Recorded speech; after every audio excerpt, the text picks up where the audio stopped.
This episode is brought to you by Midwest Night Watchers, found everywhere on your favorite podcast platforms.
Hi, everybody. Welcome to the Night Out Lounge. Hey, welcome in, everyone. How's everybody doing tonight? It's rainy and cold here. Yeah, real rainy and cold and windy. Well, the wind's getting a little better. You'll know when it warms up because I won't have this no more. Yeah, you keep threatening. As soon as it warms up. Hey, Blazer, you're asking for it already. There you go. There's your goat. Hi, Jackie, Wendell, Tammy, Blazer,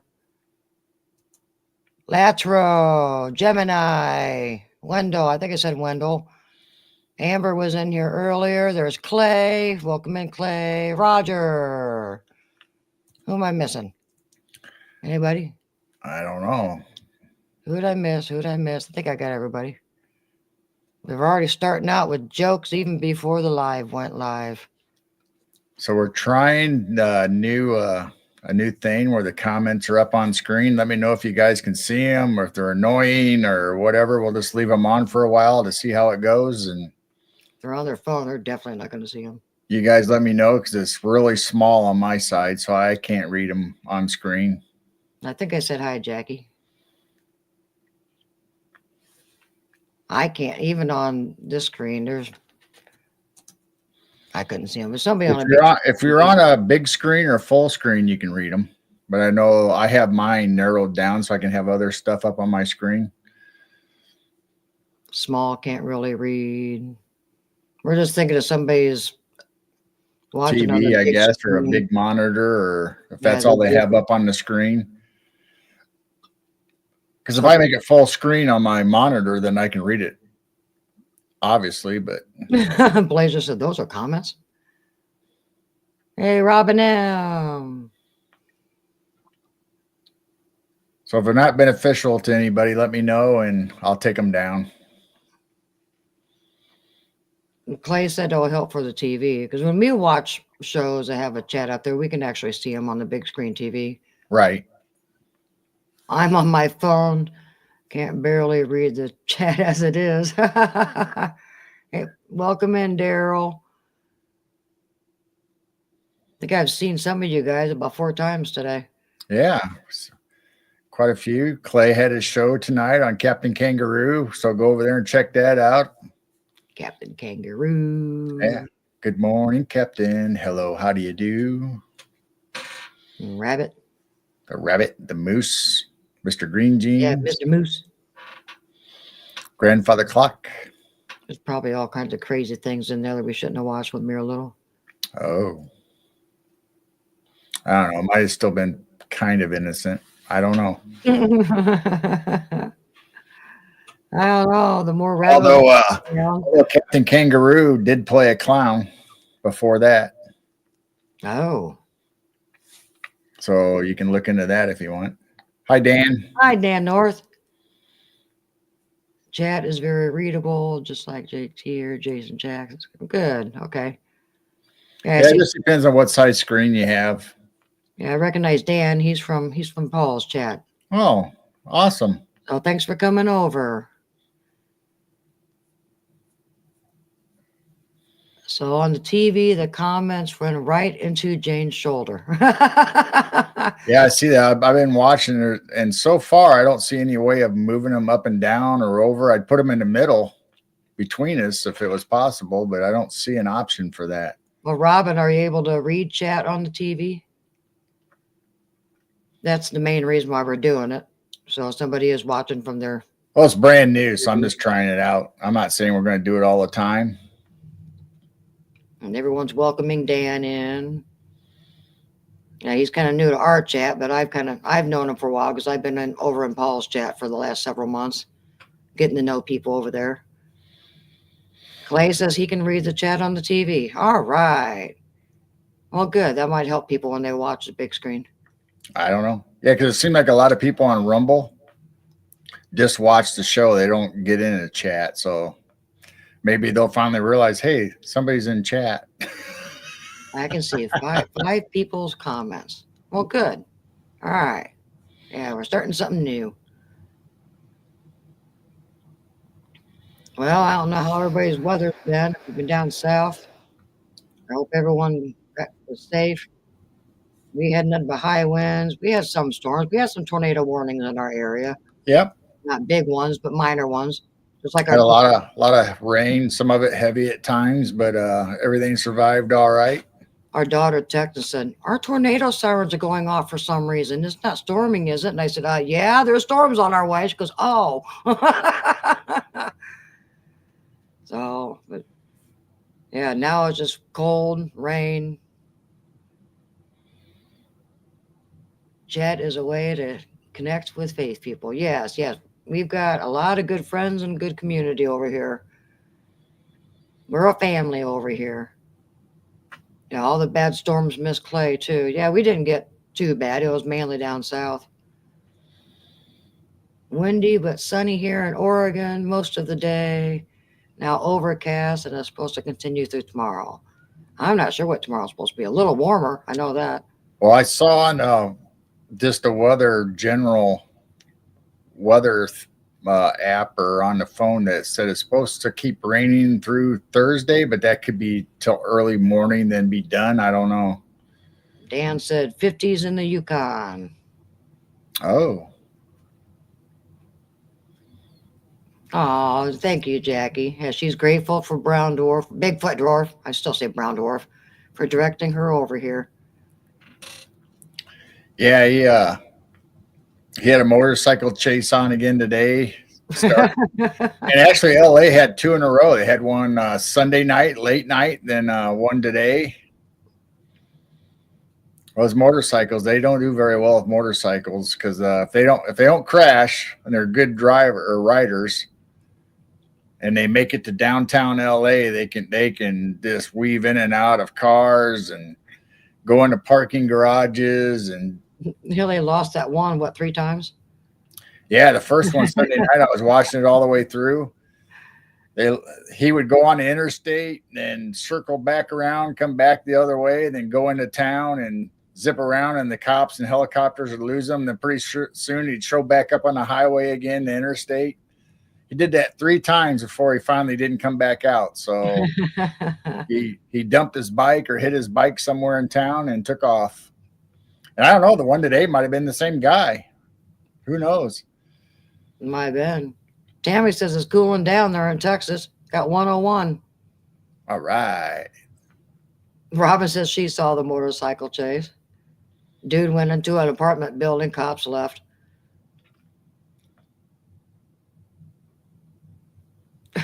Jackie said my hubby used to lose the cops up the logging roads way back in the day. 104 for like 4 days. No, I wouldn't want that. Nope.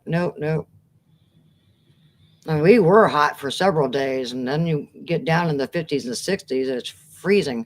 We had the air on, 2 days? Now we got the heat back on. Yeah. Well, it's not on all the time, just when it dips down below. Hi, CRJ. Just to keep the chill out of the house. I bet OCST will be in next. 101 cooling down from what?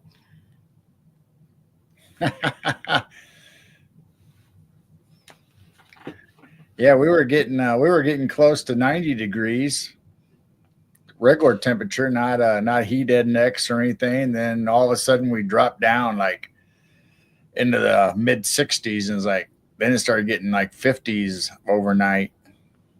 Then of course the cold rain came in, and 94 tomorrow in California. wow. Garden veggies are burning up. Moved them last night under the porch roof for a couple days. Tammy said I started chasing a guy at least 100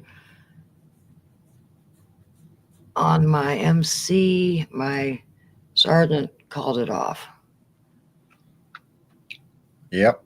They were both days, Sunday night and today, they were both chasing them over 100 miles an hour, and they'd back off because they get into traffic, and so they were pushing it. They were going over 100. Welcome in, Carl. Hey, Carl. Oh, MC motorcycle. Ah, Chips Highway Patrol.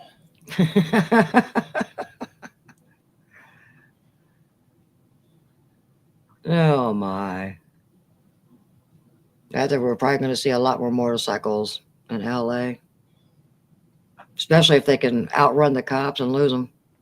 Well, Sunday night it was weird because there was 2 sheriff department helicopters, and I think there was 2 news agencies that had helicopters up. So there's at least 4 in the air. There might have been more, but there was at least 4. Hi, OCST. I knew he'd be in. Search team. I figured he'd be in next. So there was at least 4 helicopters in the air, maybe 5, but definitely 4, and they couldn't keep track of the guy, especially at night, zipping in and out. And it was surprising how many motorcycles were actually running around LA. So they were kind of getting confused once he got in town. I thought that this afternoon. Wouldn't you feel bad if you had a motorcycle and all of a sudden they're chasing you? Like, I didn't do it. It's not me. Well, he didn't have a license plate Sunday night, and he wore a bright white jacket or sweater or something. So he was pretty easy to detect. But the guy today had a black helmet, or I think a black helmet. He definitely had black clothes on and a black bike. Welcome in, Blue-Eyed Northern. He's saying, Wendell, you following me? He probably is. Like I said earlier, I think I said hi to like 4 times to some of you. Wednesdays is always busy. Busy. Yeah, because we got Jessica at noon, then we got Andy from the UK, and then Paul was on, then Dennis was on, and now we're on. The guy today stole that bike. Yeah, he stole the bike. The guy Sunday night, I think, was just trying to be pulled over for no license plates. That's what the cop noticed, but he wouldn't pull over. He just decided to outrun him. So there must have been something else going on, but they said it was just because of the license plate. Really? If we send an email to CRJ, we'll get in for a drawing for some special wood burning coasters. Oh, nice. Were they looking for me? Not anymore. I've had bikes my whole life growing up, but I haven't had one for a long time now.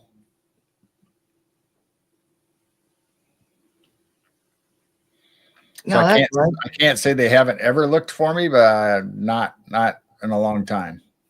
That's right. CRJ and OCSG had their show tonight. I think they're on at the same time as Dennis. Hey, welcome in, Sandy.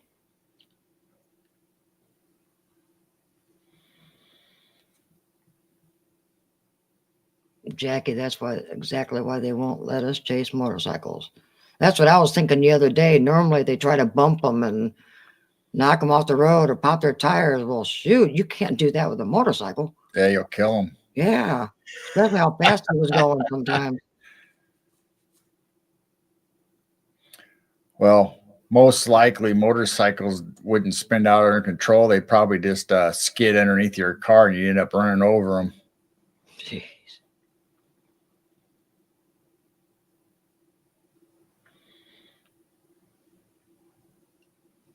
Have you ever dumped your motorcycle? When I was younger, when I was screwing around on the enduro bikes and the little bikes, but never when I had the Harley or the bigger bikes.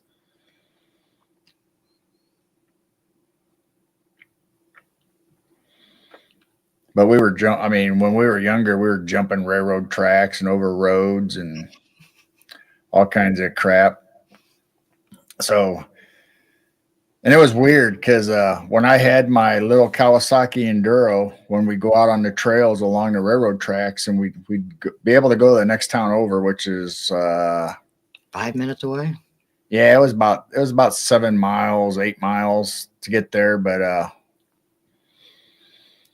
when me and my friend, he would ride with me because he didn't have a motorcycle. So a lot of times we'd pair up and everybody would just ride each other's motorcycles and jump, especially the kids that didn't have motorcycles. So they got a big kick out of driving everybody else's. But every time me and him, only me and Chucky, every time we were together, Chucky, every time we were together, for some reason, whether Chucky was driving or I was driving, we would end up crashing in the weeds before we even got to where we were going. Never failed. Every time. Welcome in, old movie fan. Hi, old movie fan. So once we got the one crash out of the way, me and Chucky, we were good to go after that. But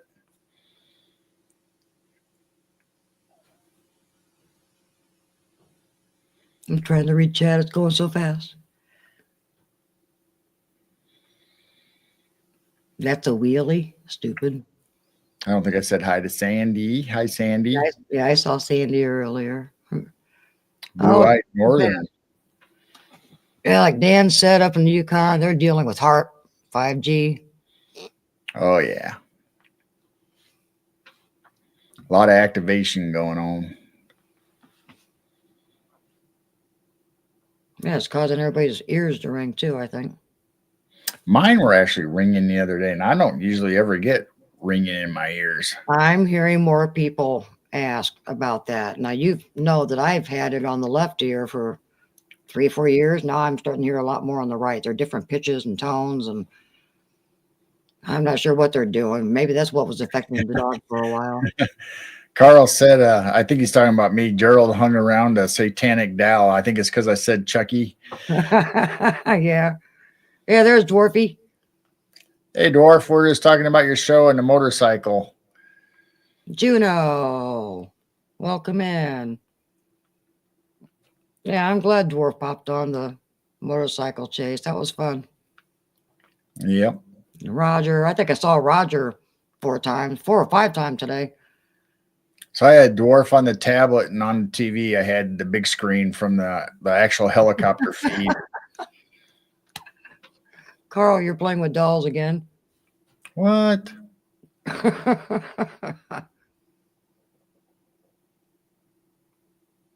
Sounds like the other two made it home. Huh? Oh, Blazer's joke. 98% of all Harleys ever sold are still on the road. The other 2% made it home. I tell you what, my Harley, it was a fat boy, just like Arnold Schwarzenegger had in the movie Terminator. Exact same paint scheme. Everything was identical to it. That thing was cold-blooded. It did not want to start no matter what unless it was warmed up. But once you got it choked and started right, it ran beautiful the rest of the day. But early in the morning, no good.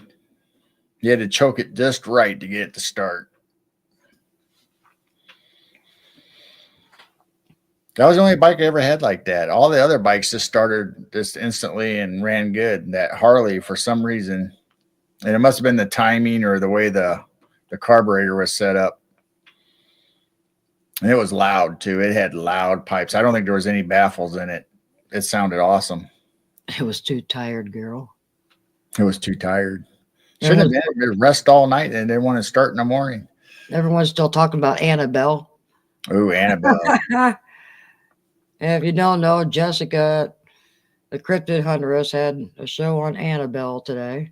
Now I think everybody's talking about Annabelle. I think me and Dennis or we did a show once on haunted dolls. Those are creepy. It's probably yeah, it's probably not on this computer. It's probably when I was over there on your side. When I was over there, probably on your computer, all the pictures of the haunted dolls, Yeah, I don't want to pull them up. Annabelle and Robert. And Yeah, we did a show on clowns. I don't want to do haunted dolls. The clowns creeped out the chat well enough. And speaking of our clown show, Paul, how do you say it? Restreamed it or shared it on he his channel. premiered it on his channel. Yeah, he premiered it. That's what it is. He premiered it on his channel yesterday. It's got over 4,000 views. Little bit more than what we had on ours. Yeah. And so I know that's where Dan North came from. And we had 26 new subscribers because of that premiere. Yeah. So we might have some new people in here. And So we want to thank Paul for that. Yeah, thank you, Paul. And there'll be everybody that's subscribed to us from his channel, but like he's got a big following, obviously, and we're just 92,000. 92,000 compared to our 1.5. So there's a little bit of a difference. So anyone new, you are definitely welcome to our family. Yeah, Paul reaches a large audience. I've been watching him, maybe 5-6 months now, something like that. Slowly getting to know the chats over there. Yeah. So with yesterday's show, now they realize I'm not a guy, because I think some of them say, "Hey, Giro, bro, hey, dude, now they know, like, oh, she's a female." So yeah, if you are new, we talk about everything. I mean, we talked about Sasquatch, cryptids, orbs, the Bible stuff. We'll probably get into some of the Bible animals tonight. We get into old maps. We love old maps. Tartaria, old world buildings. We just talk about anything and everything. Just a wide variety of stuff. So tonight we have some cryptid reports, and we do have some pictures from that old Bible we started last week.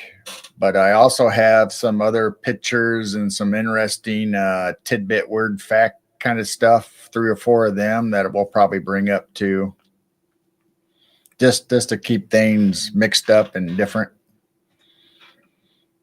But we do have some cryptid reports. We're going to have a couple. Good. Those are always fun. What? All right, there's your screaming goat. Goat lover. Tartaria is probably our imagination, right? No. Tartaria, I call it old world. We used to call it Tartaria, but if you look at the old maps, Tartaria was around the Russia area. So old world, I don't think it's our imagination that these cathedrals and buildings and stuff was built back in the old days when there was supposed to be cowboys and Indians and horses and buggies. And so, well, one of them,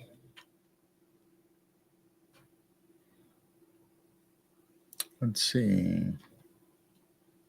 And we're slowly putting the pieces of the puzzle together and going, that's what it's all about. One of them is like a theater house, an opera, I believe that I was going to show.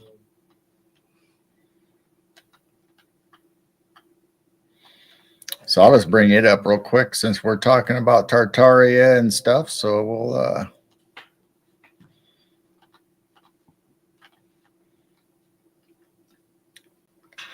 there you go. Look at that. That's stunning. Built in 2 years. Yeah, probably less than that even. Well, if you always click on the history, they say it was built in 2 years, back in the 1800s. I found this today. It just popped up on one of my things, but I don't know. I didn't zoom in to see what any of the... That's stunning. Where's this at? Well, let's see. It's Wow, that's beautiful. this is the Margravel Opera House in Bayreuth, completed in 1750. 1750. It is a Baroque style theater architecture. That's stunning. Features ornate wooden interior, multi-tiered boxes, gilded carvings, Wow. illusionistic ceiling frescoes. So that's what I was trying to look at. So Oh, that's beautiful. I was trying to zoom in on the. No power tools. And they're supposed to be having cowboys and Indians and I being was in trying to saloons. zoom in on this fresco up here to see Oh, what, yeah, we'll see the top. see if there's Oh, my anything. God. See if there's anything weird in there. Now, I didn't put this through an enhancer or anything. I tried to sharpen it up sometimes, but this is just the way I found it, so I didn't mess with it at all. So usually I have a lot clearer images. I mean, it is clear if you look at it this way, but if you zoom in on it, then it kind of loses this detail sometimes. Yeah, Wendell says, why don't anyone do work like that now? They claim our technology is increasing. I think our technology decreased. Well, This is stunning work. Absolutely stunning. most of the people now compared to then you had wealth. You built stuff like this to show your wealth. Today, billionaires and people don't like spending money. They like getting money. So they'll just put up a cement building with windows and there you go. This is what you get. Their lobby might be ornate and their houses might be ornate, but that's for their personal use. But so you probably could do something like this, but you know how costly and how time consuming that would be now. And the population was so low back then, they claim. So I'm not really sure. It's like I said, we got some. I'm going to call it a guitar, but I know that's not what they were called then. Welcome in, Ken. Looks like we got some angels, somebody riding on a cloud. That looks like a dinosaur. Somebody riding on a dinosaur right here. Yeah, it does. Can you zoom in a little more? I know if I zoom in, you're gonna lose the resolution. Either riding a dinosaur or a dragon.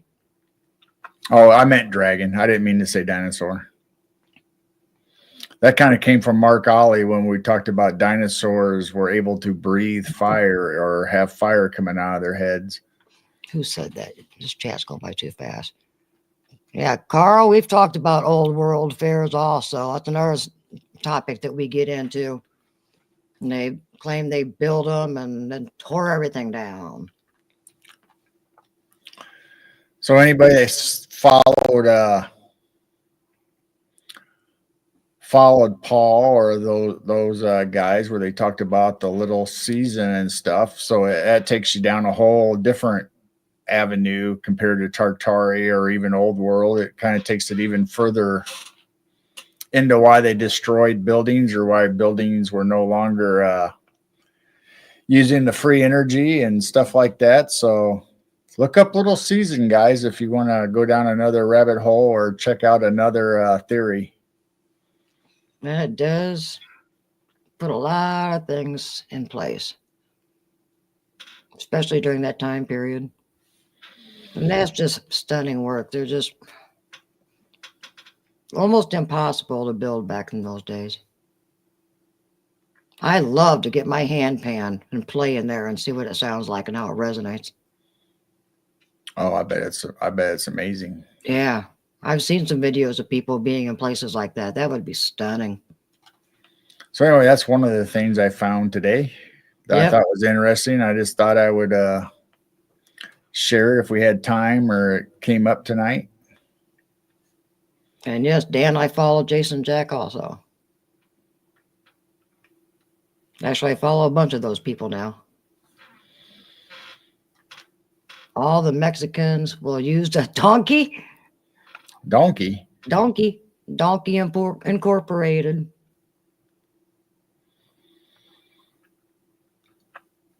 I'm trying to think. Since we're on the subject. Have you got more?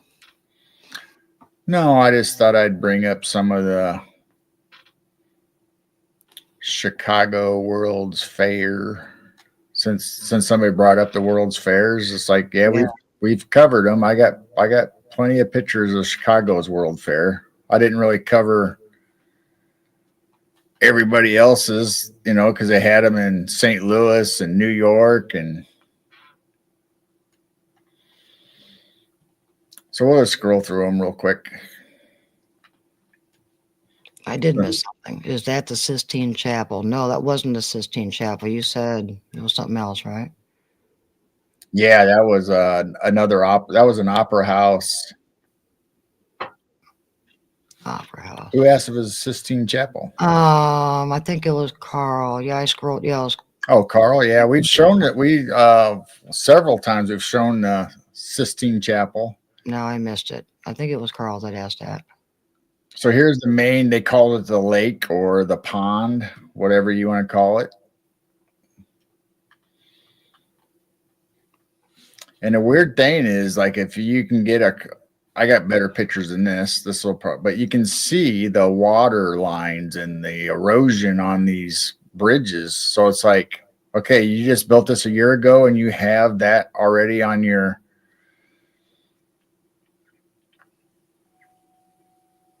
Yeah, that picture is crazy. Yeah, Dan, I follow that. I follow Dan also. It's another channel I watch. So this is one of the buildings that is still in existence in Chicago. You can go there and visit it. Hey, Derek. Welcome in, Derek.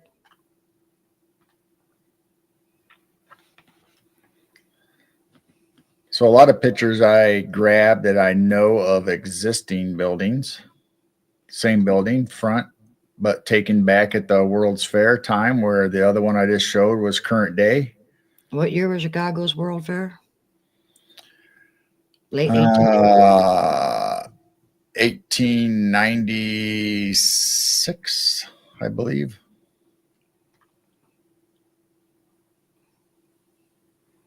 And you also have to remember the first truck was invented in 1904 and it didn't go fast. And so how did they haul this amazing stuff and the marble and granite, all the brick? So this is the archway leading to the island where they had like a nature, I can't remember, I think it was called Woodland, the Woodlands. And so this structure, this arch and everything is still there. So that was from the fair. You can go visit that. It's still in Chicago.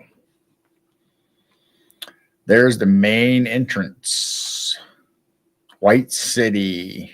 Which if you look up White City, most likely you'll find the White City Devil, which is the guy that lured young women that came to Chicago to either make their mark in life, whether it was through film or move into the big city and make their wealth or fortune.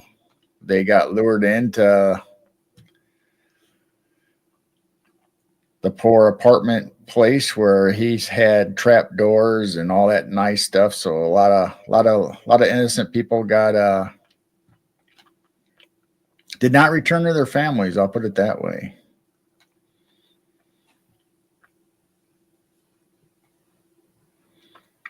There's the Ferris wheel. That's amazing how big that thing is. So somewhere I have an actual movie that somebody took of the Ferris wheel spinning. And this is obviously a picture at night. So they had electricity for the Chicago's World's Fair. Before we had electricity. I agree, Carl. The evildoers tore all these things down, and they're still doing it. Destroyed bells and everything. And then there's the main statue of the Greek or Roman god. Was there a theme for that World's Fair? So why would they It have was all? a Columbian expedition, which means basically Columbus or the New World, and it was basically like a Roman architecture. Hey, Peter, welcome in. Everyone Hi, say hi to Peter. Peter. It's Prophetic Watchman 88. Welcome in. So all these black and white ones are I got out of like the Library of Congress or other collections that people have had online. So these are pretty high def, nice scans of pictures. Yes, and the pipe organs.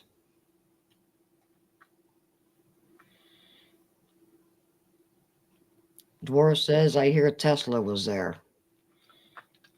So there's that same gate, and this is from the World's Fair that they took at the time. So this is black and white, where the other one, I'll go back to it real quick. And you said Tesla did the electricity, right?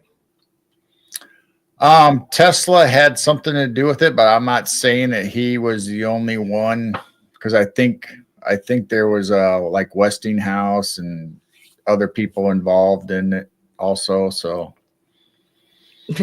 that's what it looks like today. Wow. Still looks pretty nice, well maintained, and this is what it was in the 1800s. I mean, that Ferris wheel that just gets me how huge that thing was. It got tore down. I agree. The history is crazy. We love digging into this stuff. It got tore down, then moved to like somewhere around Lincoln Park, one of the other one of the other parks, and a guy that had a shooting range or like an arcade thing where you went and shot guns and win prizes. He bought the Ferris wheel or got access to it somehow. I don't know how the deal was. I thought he bought it, but so he had it up there a few blocks away from where it was at the World's Fair. Set it up, and it was there for a few years. Then in 1904, I think it was 1904, went to the St. Louis, I believe it was St. Louis Fair. So they tore it down twice, moved it, and it went to the World's Fair in St. Louis. And that was the last time it was up. Then after that, they melted it down and destroyed it. This is what surprises me. I keep saying my grandmother was born in 1902 and told us that she had to travel to New Mexico from Illinois in a covered wagon. Now I'm a grown up and I see these kind of buildings and stuff that was before she was born. And I just scratch my head going, what? Well, even my family came from Beautiful buildings. Came from the UK, from England and France. And they migrated to the US. And then they went from the East Coast, from the New Jersey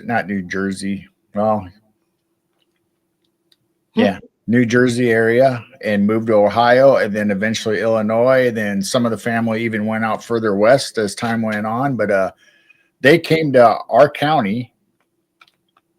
here in 1850. Wow. So they traveled across half of the U.S. on horse or wagon to get here to establish our family in this area. Dwarf said maybe he found the Ferris wheel. And Carl said those horse and buggy folks were amazing builders, and we can't even get close to it these days. Oh, wow. What's that? That's the same building I showed you earlier. Oh, okay. That's on the water there. That's still a museum in Chicago. All right. But that place is huge. If you've ever been in it, it is huge. Wow. And just the details on that. So I think this is a picture. It's pretty high def that we showed some of the the sculptures and statues that are on top. And obviously there's the dome again. And we talked about the other buildings that were similar to like over in the Middle East, where they have domes and even like Russia, where they have domes on some of their buildings.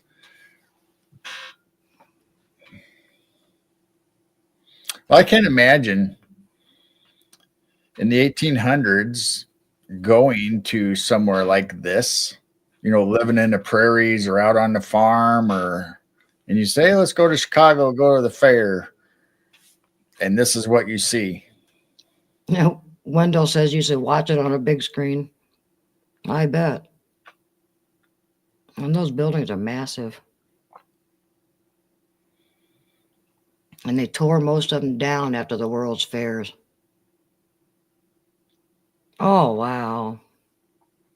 That's a lot of pillars. Yeah, it is. I keep forgetting. Then, you have like full size, if not bigger, larger, like chariots and Roman architecture all over the buildings. Peter asked what year. You said 1890 something? Around 1880s, 1890? I'm thinking 1896, but it's been so long since we've talked about the World's Fair. I could be wrong on the date, but I think this was 1896, and I think 1904 was St. Louis. Somewhere I think I have a chart. And then Ken asked about the Sistine Chapel. We're still baffled about that, Ken. I found that on Jay Dreamer's channel, and I was amazed with that painting. We really don't know what to think of it. I don't know either. I think it looks like a Bigfoot, but other people have different ideas. So here's inside the building. Oh my God. Where you have the arena. Pillars.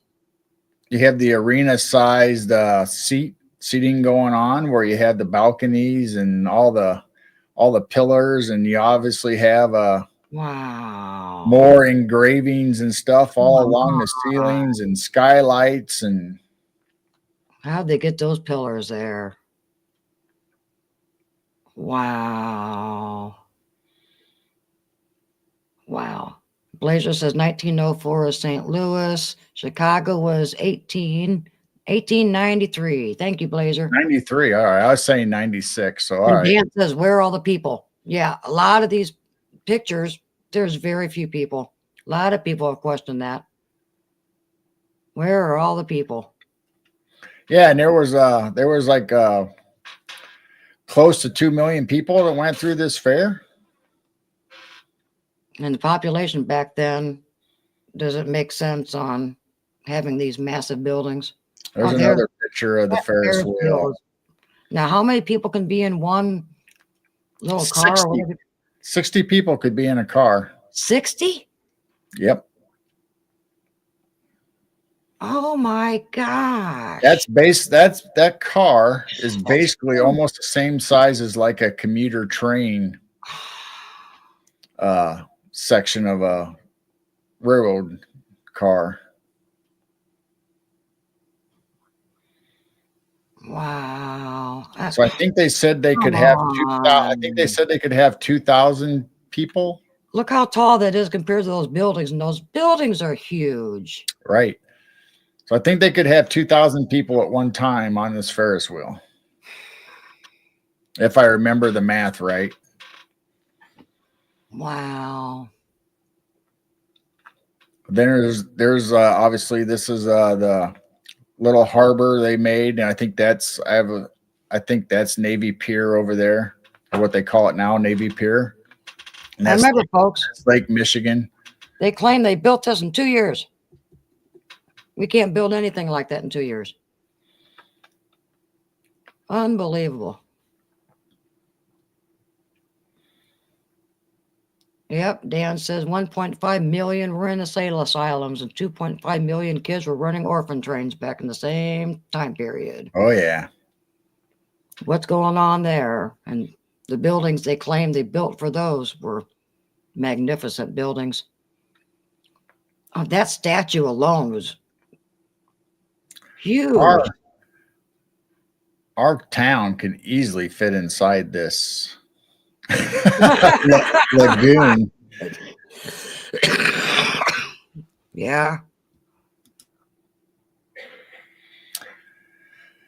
Oh yeah, then we went into Oh, yeah. the giant doors. Yep. Then we get into the giant doors. Like, why did they have giant doors in the 1800s? So many lies we've been told. Look how tiny those people are. I bet those doors were heavy too. That's my favorite one right there. If you zoom into that, just the details of that picture. Unbelievable. Ooh, look at the white faces, like we talked about with Paul. Ew, the clowns? I don't know. They got white faces for Oh, they whatever do reason. look like they have white faces. I didn't notice that before. I didn't notice that before either. Man, oh my gosh, that door is stunning. Robin said giants were royalty. I still don't understand, like, you've lied to us about this. There's no such thing as Most of giants. Come on, there was 2 giants. most of the king and queens, and even like Indian tribes or leaders, were all like the 8 to 9 feet tall, maybe even taller. Some of them might have got up to 12 feet tall, or in the day. So, were they giants? Is that why they were the leaders? Is that why they were ahead of all the tribes people? But to me, those doors are a lot taller than even for an 8, 9 footer. Well, those doors are huge. And in our talks with Mark Ollie, the original giants, they were 20 to 30 feet tall. Like when the angels came down, and you talk about in the biblical term, and giants were present in those days, those dudes were 20 feet tall. So that's why you have those big doors. Yeah. Peter says when he went to Italy in 2018, we saw many giant doors that were crazy detailed. Yeah, UK has some beautiful buildings and stuff over there. It's actually worldwide. That's why we don't call this Tartaria anymore. We're calling this old world, because these buildings, cathedrals, all of these, they're worldwide. They're all over. Right. So there's some kind of a civilization that was not medieval, that had a lot of technology and talent. We don't even have close to that talent. Oh, there's the Sistine Chapel. There you go, Carl. Well, this is the back wall of the Sistine Chapel. And when you walk in, you go towards all the way to the back. This is the altar. And then this is a statue behind the altar in front of the painting on the wall of Jesus on the crucifix. Yeah, these cathedrals are stunning. And then what we're talking about is this green mound behind Jesus, where you see like a little black indentation or maybe a cave. So you start zooming in on it, and you see that there's actually 2 figures behind Jesus. Now, whether this is a cave or this is representative of something else, I don't know. Them being in the ground, maybe. I don't know. Wendell said, Texas has dinosaurs. When you fully zoom in, Go back up. That's where we're saying that this guy right here, the one further in, looks like he has the physique of what we would today call a Bigfoot. It has the big long head. Kind of has an ape-looking face, I would say. It has the big muscular arms. He looks like he's furry. He has a foot where this other guy next to him, his feet look like it has toes or fingers, or he don't look like he's hairy. He looks like he has skin. This guy over here looks like he's hairy. Definitely has a different face. With the painting of the saints, we can call him Saint Sasquatch. So I'm not sure why. I know. And there's several different theories on it, but I don't know. I just think since Jane brought it to my attention, I think that does look like a Bigfoot or a Sasquatch. On a painting in a chapel. And Wendell says Texas has dinosaur tracks alongside Bigfoot tracks. Yeah, I know they say they were cavemen or early humans that their feet print, but some people say they think some of them were actually Sasquatch or wild man. Welcome in, Michelle. So that's what we have on the Sistine Chapel, other than Yeah, that's even Peter says that's a Bigfoot. So other than if you, like we said, if you scroll into yeah. I'm glad you're scrolling in because I think that dude next to him looks like he has no hair and stuff. Here? I just wonder. No, the guy This with guy. yeah, that looks like he got his skin ripped off because look, he's looking like he's bald. He's got shorts or Oh, he's something. got shorts on, but or, he looks like he's bald. But yeah, that hanging skin creeps me out. Why would you? I wouldn't want to go to church and look at that picture and see a hanging skin on a painting. So when I first discovered this a long time ago, I never knew about the Bigfoot. I knew about the guy's skin. I always thought that represented us, like us as being vessels. Like and once we leave, we're leaving this empty body behind. That's how I took it. But Paul says it could be representative of the apostle that got skinned. Yeah, Paul. That's how he was martyred. He was skinned alive. Yeah, Paul that did the clown show with us said that the saint was skinned alive. So he's wondering if that's what it means.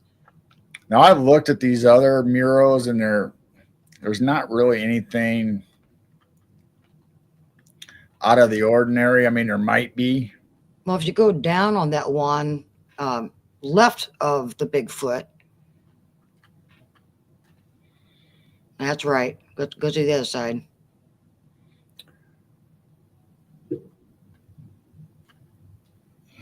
No, it's because if you go to the other side, it shows people coming out of the ground. Oh, they're coming out of the ground over there too. Yep. Ew. This is a weird painting to have in a cathedral.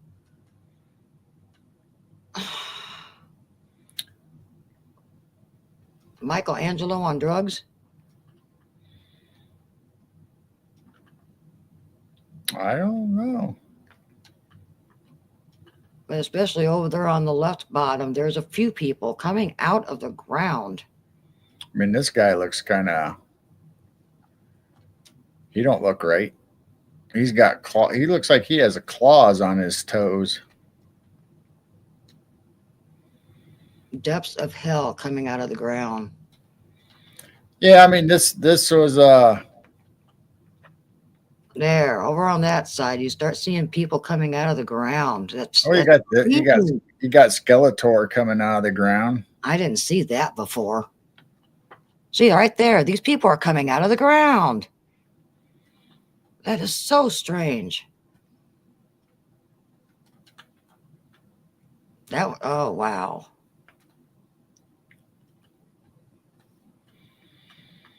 But if this is referred to as like Judgment Day or the Last Judgment, someone did tell me. I wrote it down one time. Yeah, it's called the Last Judgment painting. So you would imagine in the Last Judgment that you would maybe see stuff like this. So maybe it wasn't outlandish for the time. Wow. I mean, you would see angels and cherubim and demons, and they're flying. They're going up. And Dan said the rest of the dead. So maybe they're not coming out of the ground. Maybe they're being swallowed up by the ground, going to hell. And you said this painting was 1500s? Oh yeah, it was early.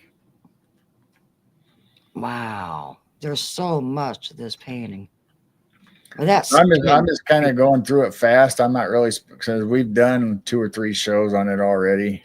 That skin creeps me out. That is so bizarre.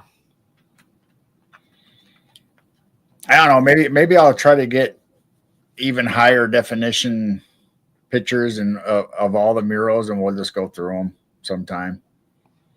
Yeah, Carl said they're trying to get out of hell to escape. Either that, or they're getting taken to hell, or maybe they're being raised to go to judgment. I don't know, because it says last judgment. Well, yeah, because if it's the final judgment, that's at the very, very, very end with the white throne judgment of everybody being judged. That would kind of make sense. So I'm assuming. And there's nothing creepy up on top, just that wall. There's three, it goes all the way across the whole ceiling. So this, at the top of the wall, these panels are there, but it continues all the way through across that whole building. So if we look at the. Michelle said the painter took shrooms. Something.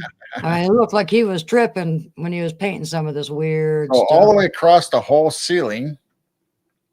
From when you come in the door, these paintings are on the ceiling and they're on the walls as you walk all the way through. And it's supposed to be all the Acts of the Apostles. And so I don't think there's anything in there, but there might be. So like I said, I'll try to get better pictures of everything. And maybe we'll just sit there and go and look at picture by picture or person by person and see what we find. And Sandy, I agree. That's where I discovered this. I was watching Jay Dreamer's show. And he's the one that showed us. So I'm giving him credit. And he was just on Paul a couple days ago. I just got done watching that show, talking about plasma and plasmoids and just all the unique stuff. We had shows on plasmoids and plasma probably before they did. Maybe St. Bartholomew was skinned alive. Yeah, I was interested in the show because we're still kind of wondering at the weird lights that are showing up in our sky. I mean, is it plasmoids or plasma something? Maybe some of these are supposed to be the Nephilim, if I'm not mistaken. Nephilim not only mixed with human women, but also certain animals. Yes, and even the fish, aquatic. That's where the mermaids came from, and. So I brought that up probably a year ago or more about probably the fallen angels, and if you're mating with a human species and you're demonic or you're a fallen angel, why wouldn't you mate with the animals and creatures of this realm or other realms to create Sasquatch, Bigfoot, Mothman? Well, Paul was saying anything like Frogman. I mean, anything. Yeah. Man, they've been hybriding and mixing stuff for a long time. As I know, maybe they didn't even have to mate with them. Maybe they had the ability to create. I don't know. And why is it we're just now discovering a lot of this stuff the last few years? Is our minds finally waking up and getting our common sense back? Saying, that don't make sense. Yeah, it don't make sense. But anyway, we did plasmoids. We've talked about them, showed videos, showed pictures a long time ago. And we did a show with Latchkey and Bigfoot dwarf on them also. Look for three guys in a lot.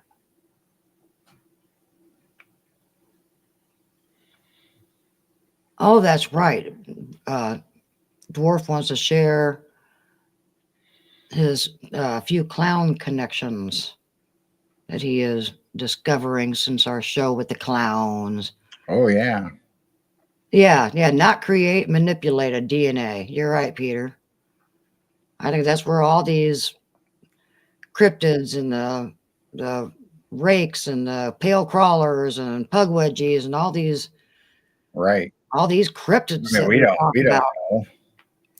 know. I don't know. I have no clue. I mean, somebody could say it all they want, but I still wouldn't know just because they said it. But I mean, that's kind of how we feel. It's like, well, it kind of leads that way. Well, I asked Paul on the show, when we did the clowns, we know Nephilim, when they passed away, they became demons. Well, are they purposely making these hybrids so when they die, they're demons too? So they're creating a demon army. You know, building, I still say, building Satan's army. Yeah. And just seemed like the last 10 years or so, there's been a lot more cryptids. A lot more people seeing them. Noah was perfect in his generation. Yep, you're right, Dan.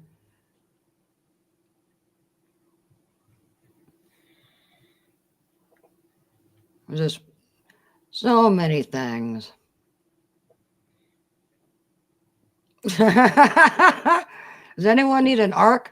I know a guy. I know a guy. Noah. Good blazer. Noah guy. Oh, yeah, just so interesting. Well, we're trying to get all this figured out, and then you go down another rabbit hole. Welcome in, May May. I know a guy. Revelation says, seal up the book until the end, so things are being revealed because it's the end. It's probably 3.5 years from now or so. But we are, everyone feels something is getting ready to take place. I mean, we're all feeling like there's not much time and something's got to give, something's got to break, something's got to happen. Yeah, something's got to happen. I mean, I've been following prophecy for like 38 years, and each year is just like, how much longer? The Bible says guys are supposed to make the coffee. See, Carol, make my coffee. It says Hebrews. Hebrews. Yep, Hebrews. Tammy, feeling the anxiety, right? We're all feeling it. I mean, something is definitely getting weird and crazy. Definitely. Well, that's like saying, how do you know that that men went to heaven first before women? Because in the Bible says there was silence in heaven. Cute.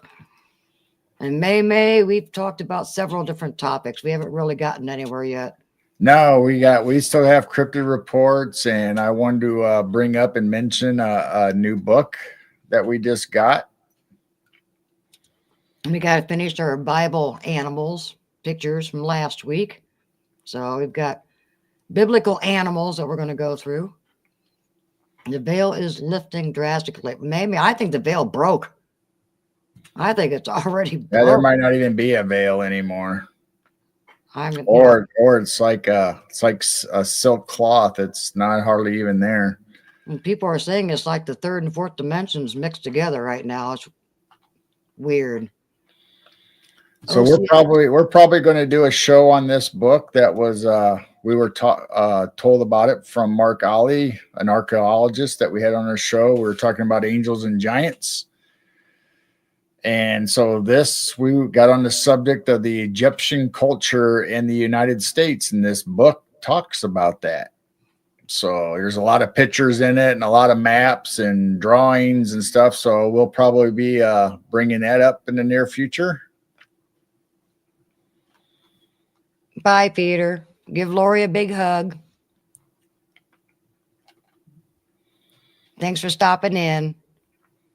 Just don't have any nightmares about the world fairs. So just as one example, I do have one picture from that book. Yeah, we just got the actual book. It's behind me, but he's got the PDF. I want to start digging into it. So I'll show you a brief example of what we're talking about. Have a good night, Peter. So this is the early trade routes. Oh my. So if you see over here where it says Egyptian, so Egypt, and if you follow this trade route, Iberic. Yeah, so you got Libya and you got other Middle Eastern countries, whatever they are, whether it's China or what, whatever. Check under your bed, Peter. So these trade routes wow, go all the way over to America, and the Mi'kmaq hieroglyphic was with the Algonquin Indians. They were able to, they had Egyptian hieroglyphs before anybody that spoke English or anything came over to the U.S. And so there was already hieroglyphs that were almost identical to Egyptian hieroglyphs in the U.S. And they were writing them and reading them. Good night, Daryl. Have a good night's sleep, Daryl. So we will get further into this subject because we like talking about the Egyptian culture in the Grand Canyon, and I'm finding more stuff. And Little Egypt is Southern Illinois for us. So you can go across almost the whole U.S. and find some type of mention or Egyptian culture. So we'll do probably a bigger show or a deeper dive, if you want to call it that, on the Egyptian culture in the U.S.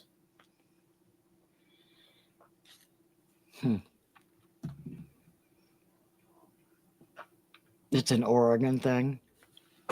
Remember not to ignore the trees when you go out. Yeah. So where are we at? What we got going on? I've been showing pictures and talking, so I haven't really seen a lot of the chat. I'm trying to keep up with chat. What's on the screen? I know. I'm scrolling back, and I think I said goodnight to Peter. Daryl's going. Still got 28 in chat. That's really good. Ken says Noah's sons were told to populate the earth, not just part of it. Noah's sons, Ham descendants, were Nephilim. That Paul was saying that he thinks that Noah is the only one that had the pure DNA. Maybe the sons, but he's questioning the wives and the sons' wives.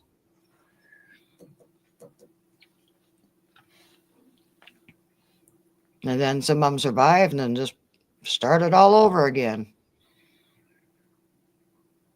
That Egypt show last week was really good. I love the map you showed. We did an Egyptian show. Was that last week? What did we show? Last week we showed the Bible. No, we did Little Egypt and Chicago and stuff.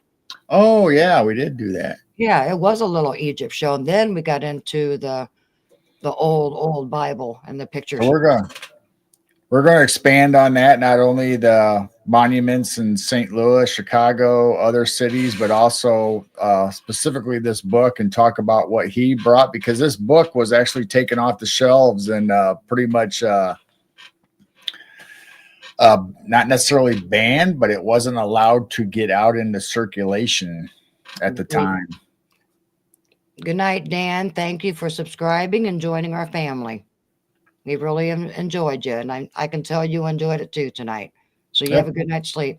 Yep. Thank you, everybody that's popping in. And we know, not everybody can stay up late. It might be late for you, or it might be early in the morning and your day's just starting, or you need to get some sleep. We understand. We're just here rattling on stuff that we find is interesting and sometimes kind of weird or the unexplained.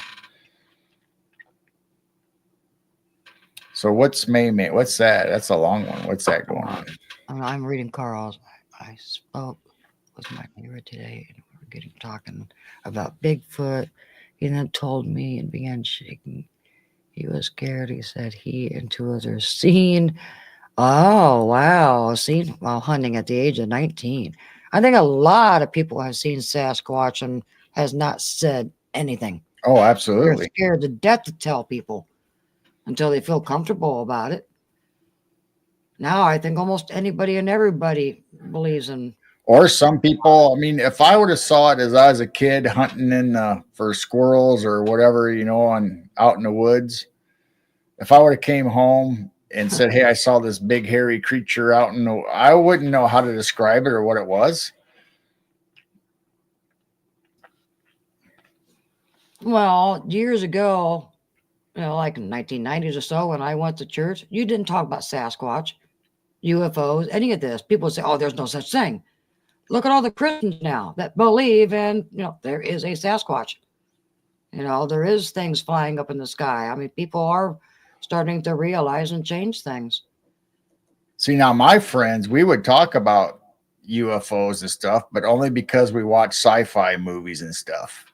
Yeah. So we didn't necessarily talk about real life UFOs or anything, but we could talk about the subjects and aliens and stuff like that, just because that was the movies we were raised on. But maybe he's talking about somebody that might be a good guest.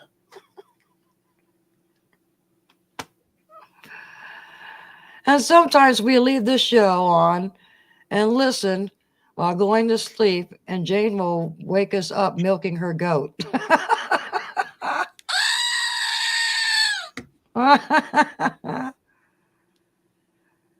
Oh my goodness.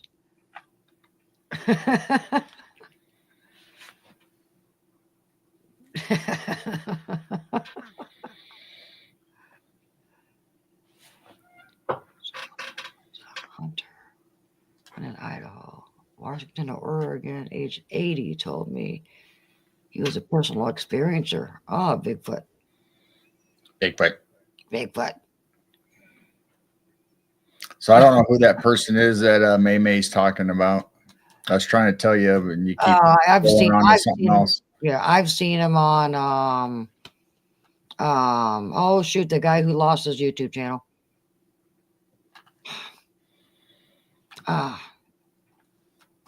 Who's that guy that I don't know any of them. That Chloe was on, and then he lost his YouTube and came back, and then he lost again. He's only on Rumble. I've seen this guy on there. He also said he had a very scary UFO that was with two others at what happened.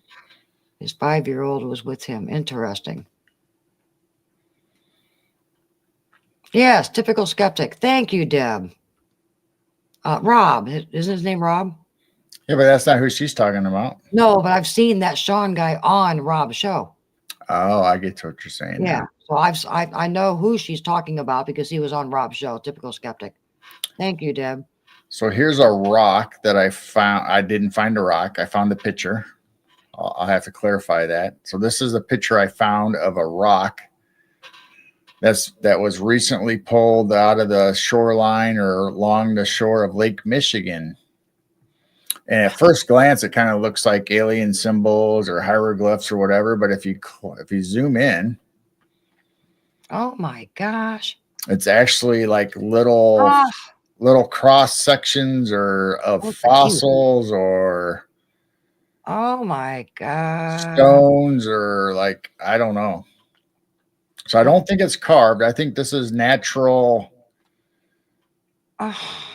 petrified fossils or little cells or animals or maybe some stones. I don't know that's embedded in this. Then obviously it was polished by rolling around and with the sand and waves of Lake Michigan. And so somebody found this on the beach. And I take it it's on both sides too. Oh, it's all the way around. It's just not one side. Yeah. Wendell said he sent you some links. Oh, all right. To Midwest Night Watchers or Messenger? I don't know. Links for. I don't know. Looks like crystal quartz, like in amber. That's an interesting rock.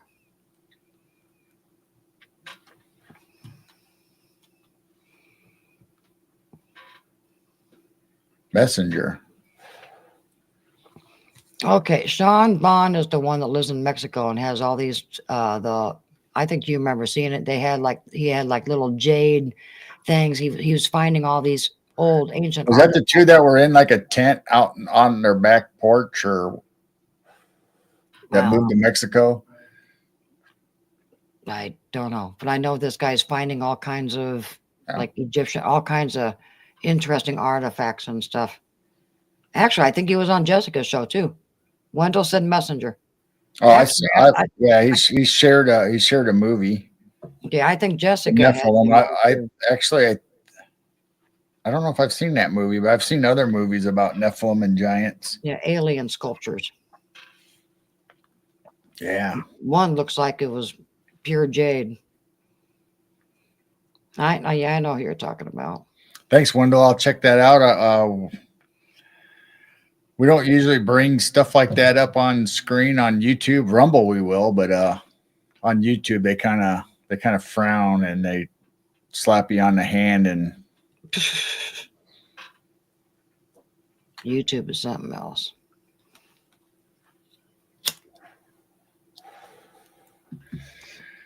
which I don't know. We haven't done it yet. We still need to do our music list on Rumble only because YouTube will strike us right away or shut us down for the content. So we can actually show music videos and lyrics of songs that deal with aliens and abductions. That's been through history of music. Throughout our history, there's always been songs about abductions and aliens. So we got a whole list, and we'll put it together, and we'll do it live. Most likely live. It won't be a premiere. It won't be pre-recorded. We'll probably just do it like we always do. Just come on live, start talking about it, and showing videos and lyrics. And we tried it one night, but we couldn't show the video, so it was all right talking about it. But it's nicer when you can actually play the song or show the lyrics on screen as it's going, what they're talking about. And then you like all of a sudden he's like, oh, is that what they were saying or talking about all this time? And he said, I just thought you'd be interested. Yeah, very much. I'll check it out. And I don't know, maybe further down the line, maybe it'll be a movie on one of our Rumble nights. I don't know. Or screen captures. I could probably do screen captures off of the movie. Might get some good pictures out of it.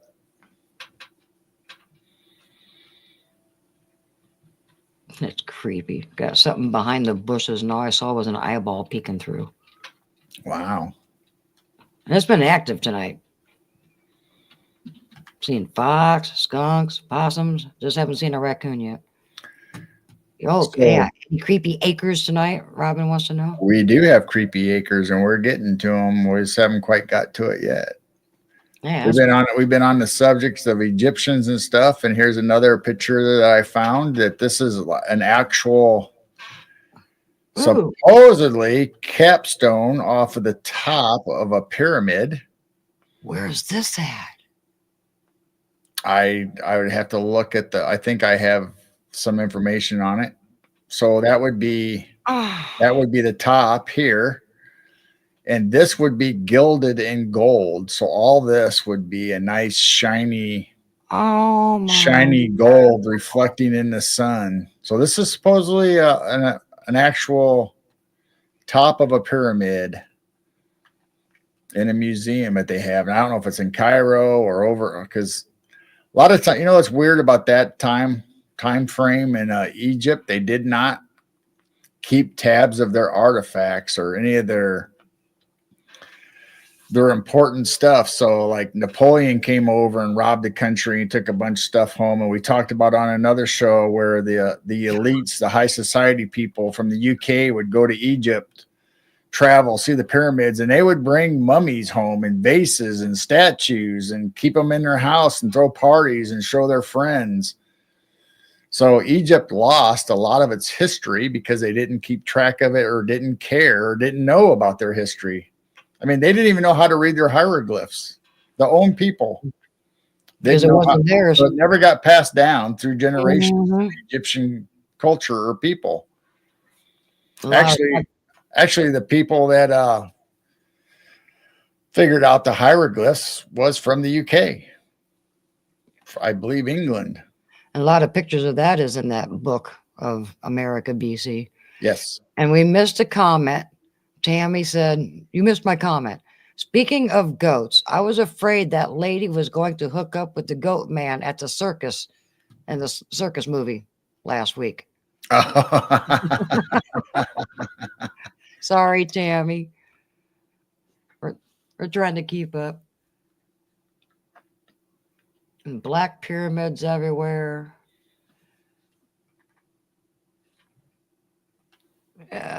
Ken says, Wendell, I'm back and forth on Bigfoot coming from Nephilim. Yeah. I think they could be just a species.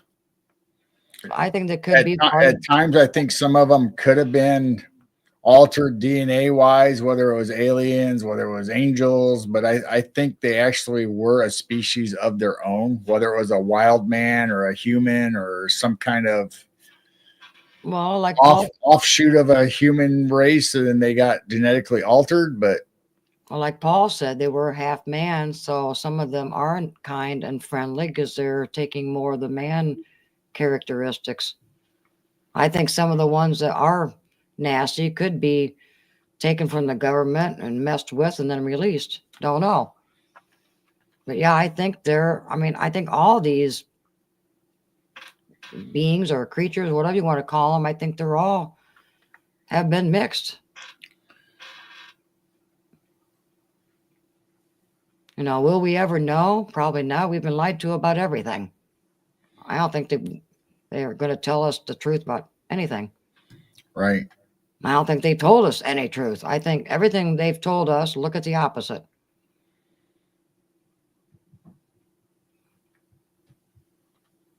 Yeah, so like Tammy says, what makes me think that they are not all evil is that they have prayed with Gary. What in the world is that? An alien? So this supposedly came out of 1934, out of the San Pedro Mountains in Wyoming. Whoa. These guys that were up there, scientists and whatever else, archaeologists, they were up there, and supposedly they found this little guy. Of course, they put him in the vial, they put him in the encasement, but this is supposedly what his X-ray and what he looked like.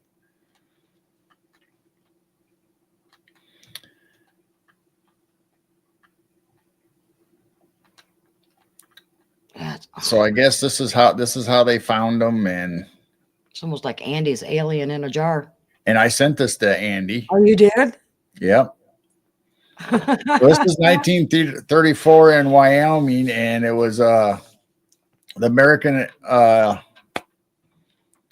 Native Americans talked about little people, and these guys found this in the mountains. Ancient Kermit, Yoda.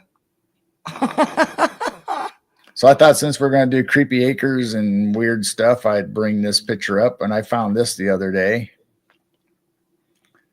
So this is supposedly a real. This supposedly is not fake. This is supposedly something. I mean, I'm not saying it's not fake, but this is supposedly something they actually uncovered and found in a dig or exploring in the mountains. And this is the actual X-ray, I guess, of it. Wendell. So take it for what it's worth. And it was obviously found in the area where the Native Americans have a history of telling oral history of little people. Yeah, little people, ant people. And they said they were mean. Wendell says, Blue Eyes can tell you what they are. She dated 3 of them. I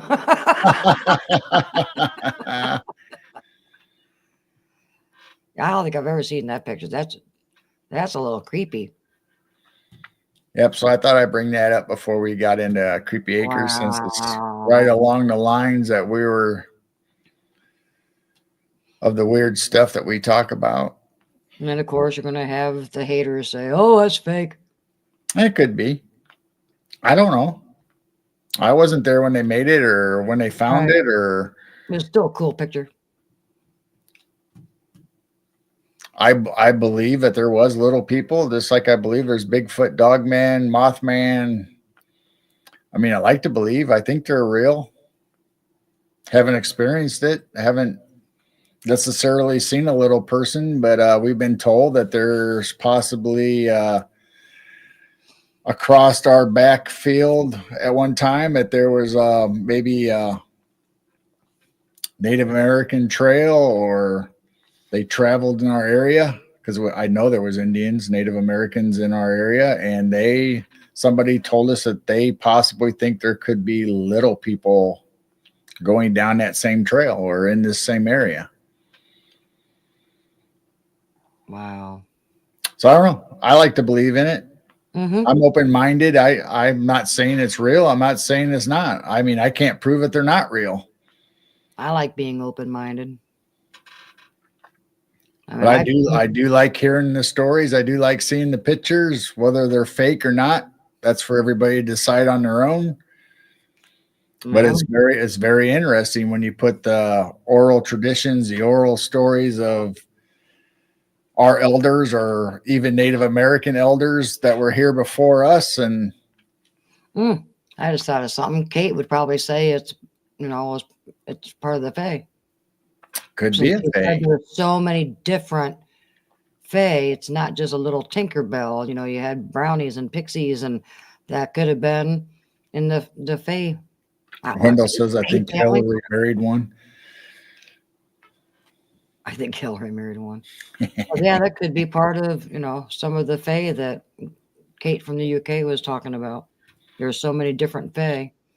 All right, let's see. And they were little people. See where we're at on the cryptolas.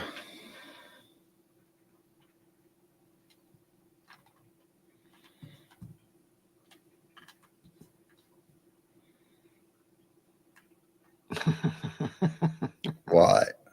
I'm still at Hillary married one.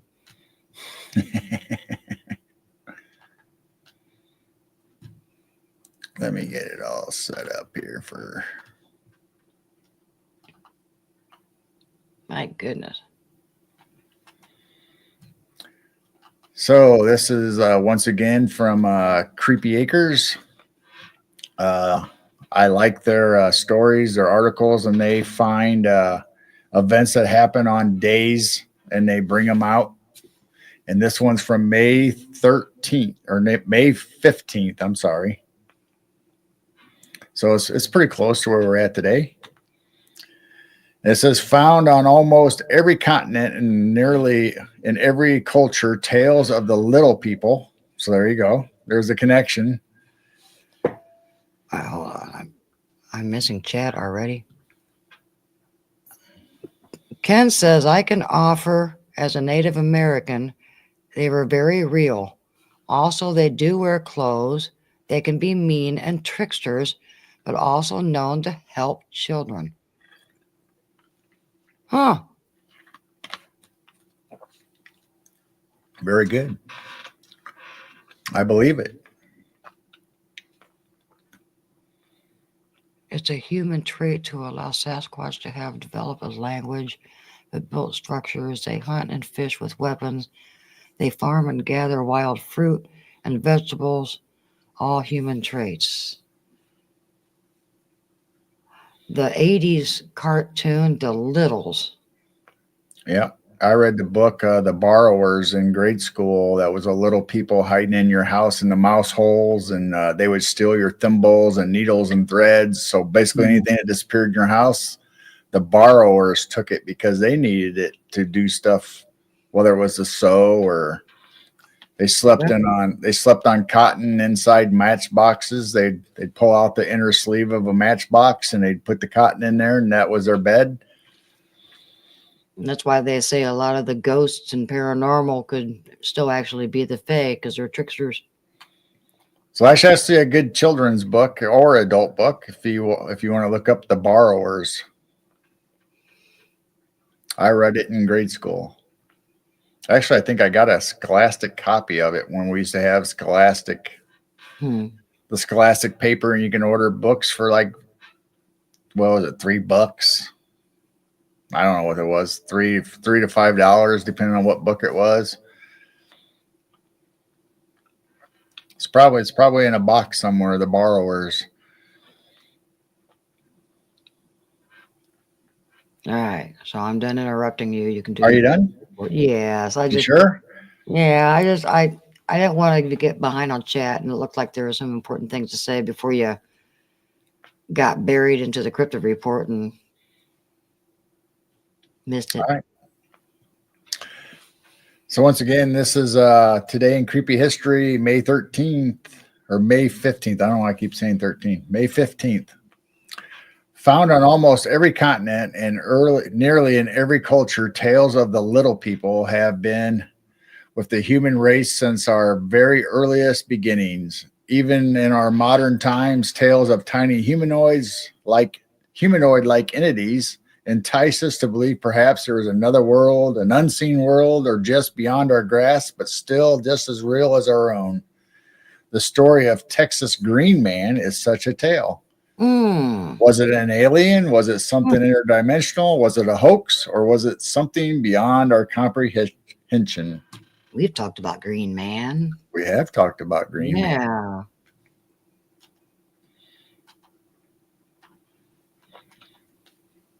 So this is the artist rendition. Oh my gosh. And I'm Is that assuming a hat or is his head? I don't know. To me, it looks like a hat, but it could be part of his head. It doesn't really show. Oh, now that's bizarre. No eyeballs? Not in this picture. Out of all the creepy acres, I think this one is the strangest. Oh my gosh. Wow. So that's why not only do they bring us the stories of the stuff that we already talk about. I mean, we could have brought up Green Man ourselves, but I like the drawings from Creepy Acres. So you're calling this Green Man? This is Green Man. I thought Green Man was something that blended in the bushes and trees and stuff. Well, he is green, and if you can see behind him, they've kind of got like foliage. The gray areas are all foliage, like bushes or trees behind him. I am Groot. It's Groot. It is Groot. I am Groot with a hat on. So this says May 15th, 1913, 10 a.m., Farmersville, Texas. The Latham brothers, Clyde 16, Sid 13, Sylvie 12, are chopping cotton at their family's farm located about 2.5 miles outside of Farmersville, Texas.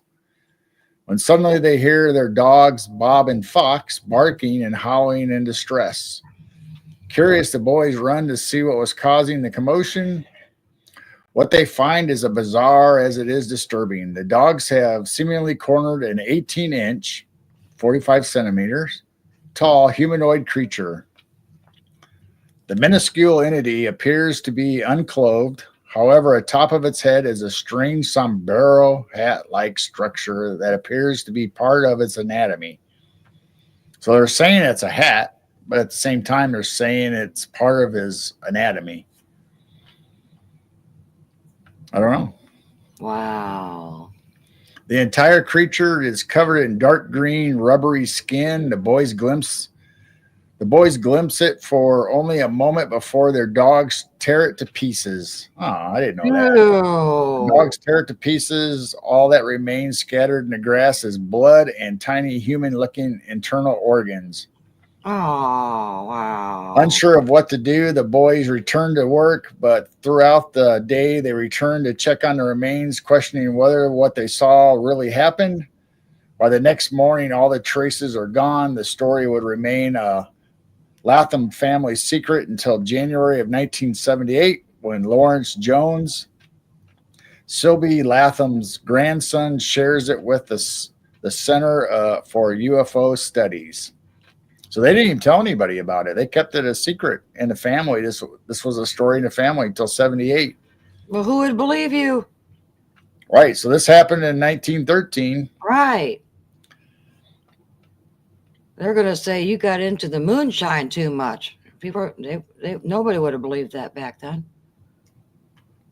Wow. I've hat. never I heard of mean, anything with that. not only the body that has, like they said, rubbery skin. So I mean, Yeah. this is basically just something that just barely covered all your muscles, because you can see the bone structure and muscles and stuff in this picture anyway. So this is an artist rendition. So I don't know, because there's a shin bone, but yet he still has a muscle for a calf. He's got muscles popping through his thighs. He's got like a 12 pack going on. Unless that's his intestines, but I think it's his stomach muscles. I don't think I've heard of anything that had a head that looked like a sombrero. A sombrero. And it said it was part, they called it a sombrero, but it was part of his anatomy. So I don't know how you take that. Or if he lifts it up, there's eyes underneath there. Or maybe if you look up, maybe if you look up underneath. I don't know. UFO head? Yeah, dwarf. UFO head, yeah. UFO head. I don't know. I just like their art. Yeah. Not only their stories, but but we could look up a newspaper article or anything on stuff that happens on these certain dates, whether it's Green Man, Mothman, Frog Man, but it's the art. I just love the art. Yeah. Very cool. So there you go. Little People ties into what we were talking about. The little guy in the jar, and here's Green Man that obviously, and I didn't realize that he didn't survive, that the dogs got him. That's too bad. Yeah. Well, just like that creature last week that they shot him, right? Yeah. Or shot at him. Shot at him. Well, what would you do in that situation? Yeah, I get, just instinct to protect yourself. Sombrero, he must have been Mexican. Oh. I don't know. He ate too many green beans and he turned green. So this one is from 1975. May 18th through the 19th. So this spanned over a couple days. So it says Pennsylvania in the 1970s was a wild west of bizarre and weird with UFO sightings, monstrous creature encounters, strange apparitions, mystery men destroying evidence, and more. In fact, it wasn't uncommon for these phenomenon to blend together. Even reports of Bigfoot type creatures being seen in conjunctions with UFOs was not unheard of. While we may never know the connection between the events of May 18th and 19th, or even if there was a connection, what do we know is that it wasn't the first and certainly won't be the last in such encounter. May says there is such a character called, I don't know how to pronounce that, Kaiju, which is like a fungi person. Oh. He's a fungus kaiju. I guess that's how you pronounce it. Kaiju. All right.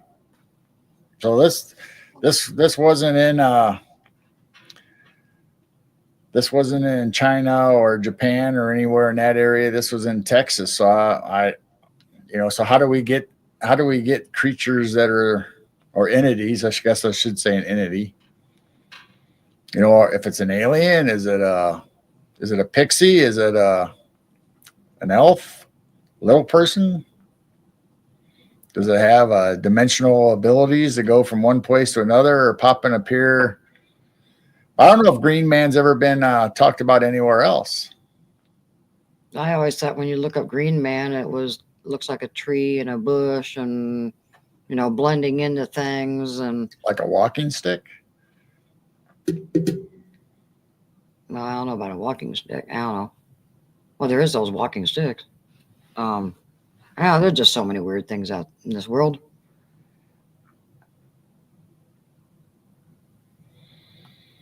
I know a fungus kaiju. It was a fungi. A fun guy. Hey, Camellia. Hi, Camellia. So we're on May 18th and 1975.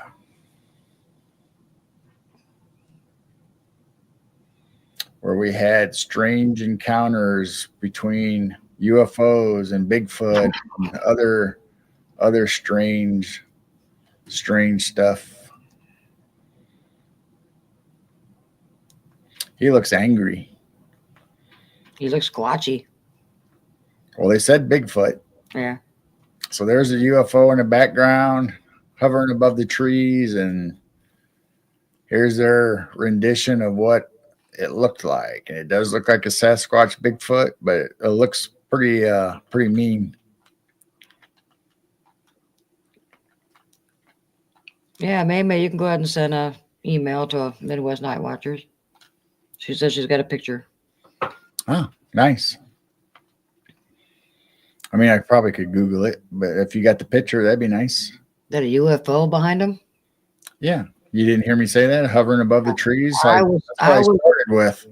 I was laughing at a skunk. I realized, we put that Korean chicken out that's kind of hot and spicy. All these animals are going and getting a drink of water right after that. And I was kind of paying attention to that and laughing.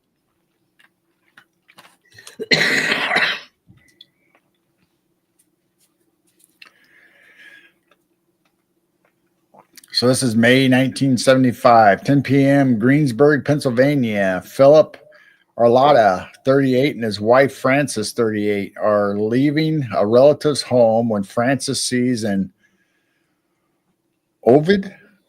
ovoid-shaped object.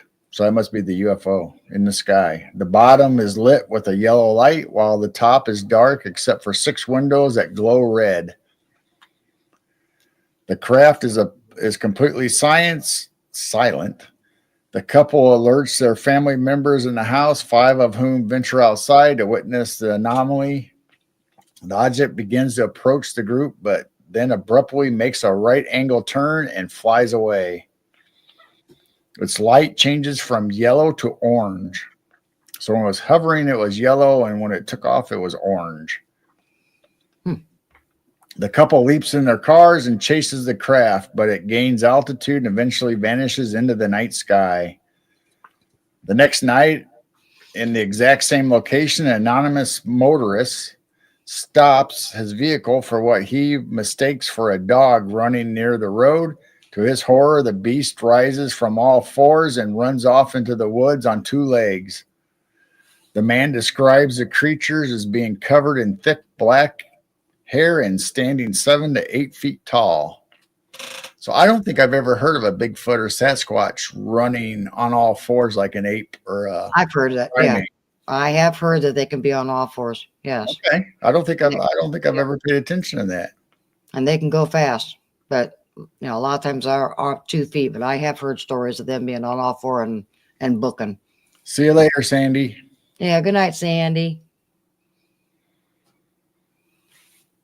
So there you go. May 18th and 1975. UFO report and a Sasquatch report. Wow. So did the UFO drop off Bigfoot, or is it just coincidence that the two happened in the same area? People have said that when they've been abducted, they've seen Sasquatch on the ship, and other people say that they've seen orbs and ships around their appearance of the Sasquatch. We got an email yet? She said she sent it, or she was going to send it right away. Yeah, Dwarf said a spider crawl. Well, I mean, when I picture it or think of them running, I would think it'd be like a primate where they're running, but their arms they're bare knuckling it in the front. And CRJ, where can I find your stuff? It would be on OCST's channel, correct?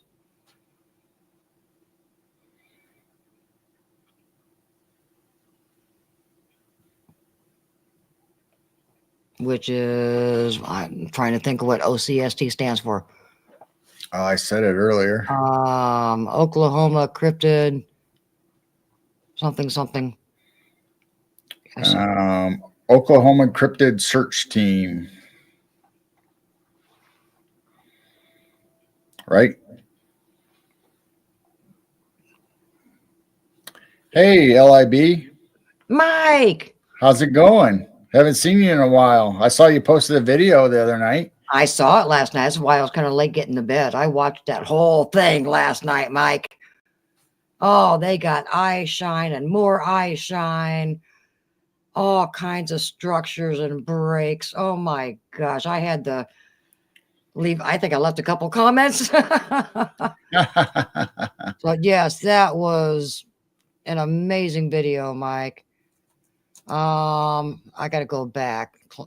Ken says, yes, I've heard a lot of people say they sometimes run on all fours.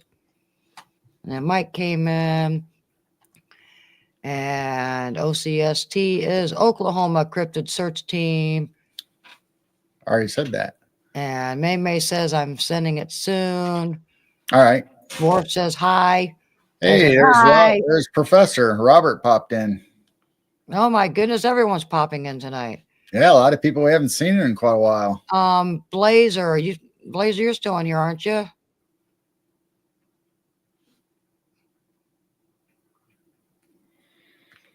Or did Blazer fall asleep? I don't know. Blazer might be looking up little people videos with goats or something. Dwarf can do that. Dwarf can go to OCST's channel and click the link.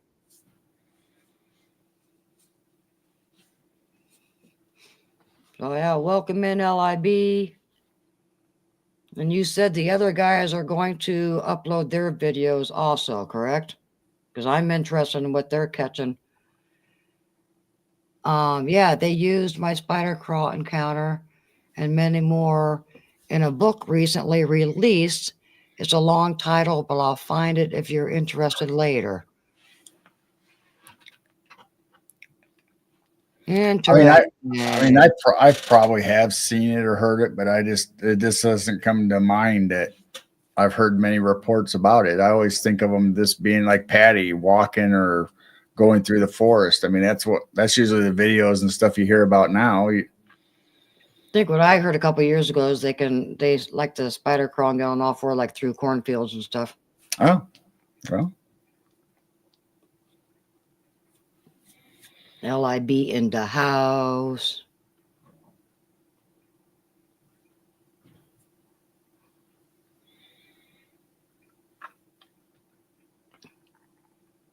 My goodness.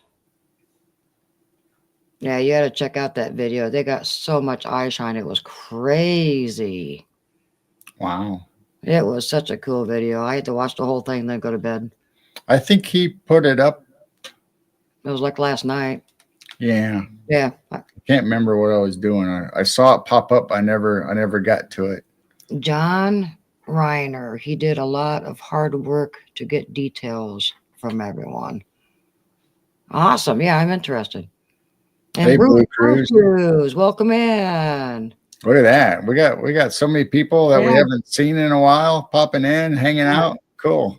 All kinds of people popping in tonight. This is amazing. Yes, Ohio guys put out their footage too. Okay, I will look that up. Yeah, once again, I was on the edge of my seat. I had it on full screen. I had the volume way up. May May says she sent the email. So you can check email. All right. Gerald, I'm talking Squatch moonwalking reports. I don't know what that is.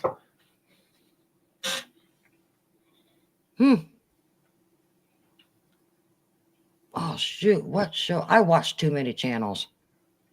Somebody was talking about eye shine. Was it Barb? Oh, I know. I've watched the cameraman. Somebody recently, maybe it was Barb, that said the eye shine they saw was down on the ground, and come to find out they were laying down on the ground. Oh. And that's why the eye shine was down on the ground.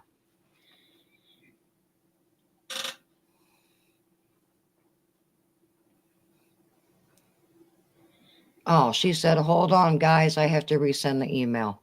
Yeah, I forgot the S on watchers. All right. They weren't disappointed.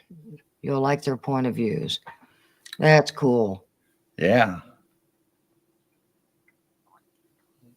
Yeah, it just amazes me on Oh, the moonwalk.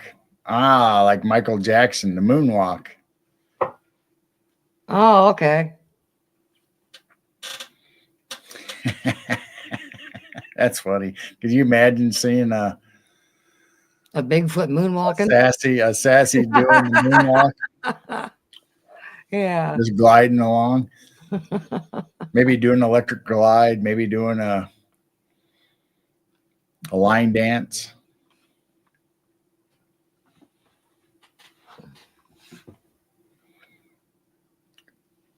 Well, CRJ and I'll they get it. do a show together. They do a show together, right?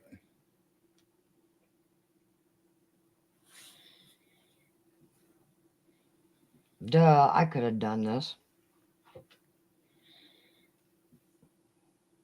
There you go. Could say durr. I could have done the link. So that should be CRJ's. Night, Got it LIV. done. Thanks for stopping in, man. Yeah, thanks for stopping in.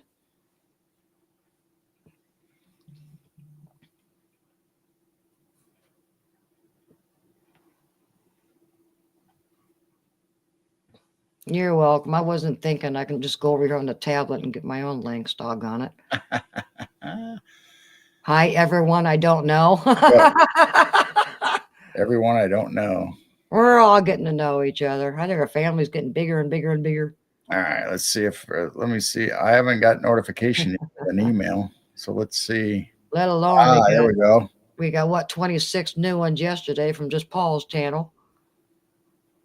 So our family's getting bigger. So you did get it? It doesn't show. Great people. I will check that out, Mike. Oh, it's a WEBP. It's not a JPEG, so it won't open up. What? Oh, wait a minute. Never mind. I got it now. Yeah, Wendell, do you see the link? Oh, that does look like Green Man, kind of, but it's a little more. She says a fungus, like a fungi type. Yeah, it's different. Really? Yeah. Oh, wow. So it's kind of got the same kind of hat style, similar. It is similar, but he's got spikes on his shoulders. Yeah, he's more of a. Oh, that does look like that picture. So let's zoom in on this and get a better look at what's going on. Whoa. Looks like he has teeth, but still no eyes. Yeah. So it looks like this could be an ear maybe going into the hat, or maybe it's just a design they put on there. I don't know. Yeah, look at the spikes. Looks like he might have scales or marks on his chest, like a giraffe, maybe, or is that scales? I don't know. He's a fungus kaiju, and he takes forms. And Tammy, you threw me off. I thought somebody in here was named Ola. Oh, Ola, welcome. so he can change into other forms. So he's a shapeshifter. What other kind of cryptids or forms does he show up as? Human, animal? He's a fungus that can take over dead creatures. Oh wow! So it's like a Wendigo. Yeah, this is a new one on me. Thank you, May. Yeah, that did look like that picture, except he has a different hat shape and he's got spikes on his shoulders. So is this only over in your country, this fungi? Because I don't think I've ever heard of anything like this other than the Green Man in the U.S. It's kind of similar, kind of, but I don't think the Green Man necessarily transforms into anything else. No, I don't see what. I did the link. Didn't the link show up? Scroll up. I did the link on CRJ's channel. Yeah, it's there. It's right in between Bigfoot and right before LIB says he had to go. And Blues Crew says that is creepy and dangerous looking humanoid hat man. Oh, yeah. It could be considered a hat man, I guess, kind of. That's weird that they have a head covering or a protection for their head or whatever that's part of their anatomy. This one has like 2 layers. The other one looked like more of a sombrero. Right. Wow. Cool. Thanks, May May. Yeah, thank you. That really added to our creepy acre report. Fit right in there with Green Man and Little People and all the other stuff we were talking about. And you're welcome, CRJ. You're awesome too.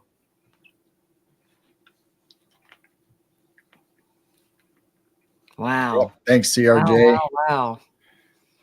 I'm glad all these people are that we haven't seen in a while or pop in and hang out with us. Makes the night fun. Reptile looking.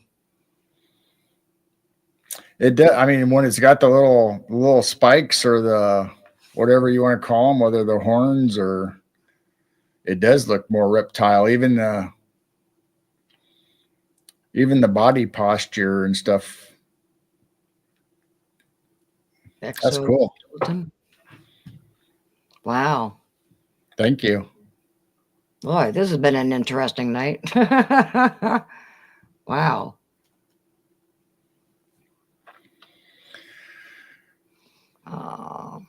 So that's everything I have as far as cryptids. Let me check. So I've downloaded more files, but let me. Yeah, he found it. Yay! There you go. Let me see what else I got going on. What's going on? Oh, I do have a kind of mud flood picture that I found the other day also that I was going to add to the Tartaria Old World files. I haven't ever seen this picture before. I just found it.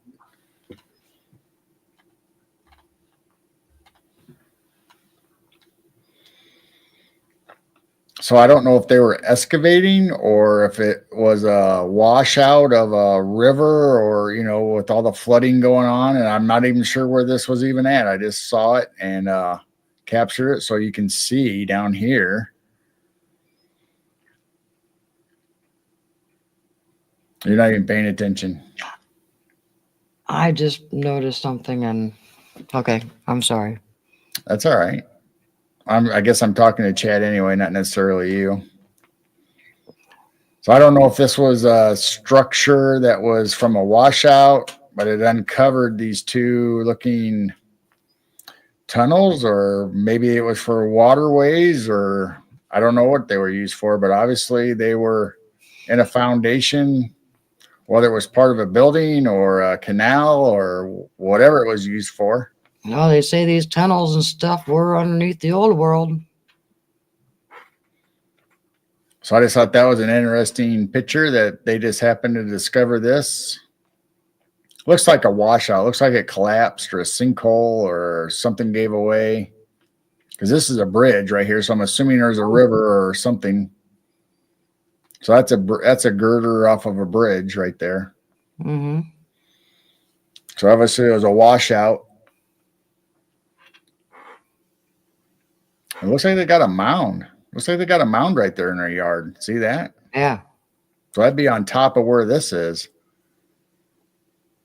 Looks like they're trying to cover something up. Well, the mound might be part, all these mounds that we have in the U.S. and all over the world. Maybe there is, obviously sub structures or tunnels underneath of it. So it might not just be the mound where we consider it to be a burial ground. Maybe there's something else going something else going on. something else going on. And I did have another mound picture somewhere.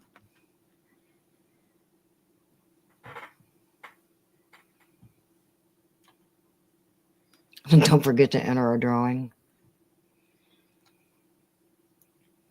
Oh, yeah, the drawing.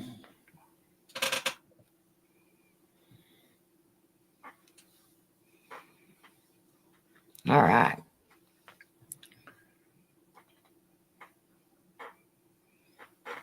So I found this mound picture the other day. Actually, I think this one was today. I'm going to add to our mound and Native American I agree, Derek. Egyptian culture. Derek said there's something wrong with this world today. We just don't know what it is. Wow. So this says West Virginia, 1910. Then the bottom picture is obviously a more current picture. So there's the mound with the tree growth. And then this is the mound today without all the trees and cleaned up.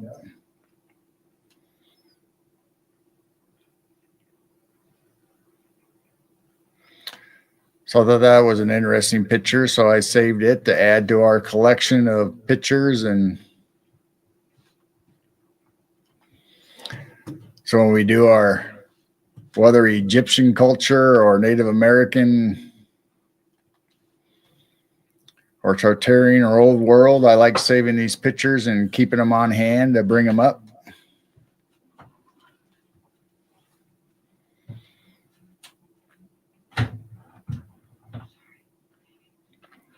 Oh, I didn't. Hi, Derek.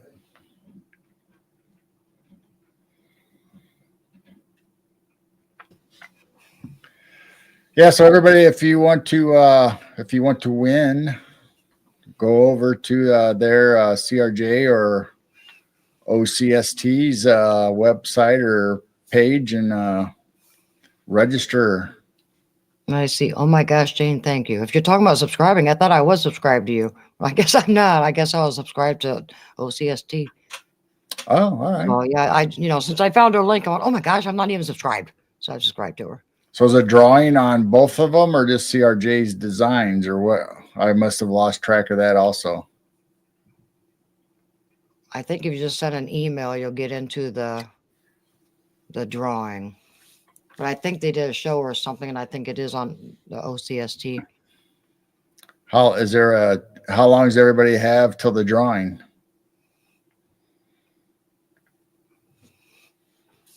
She said just hers. Oh, okay.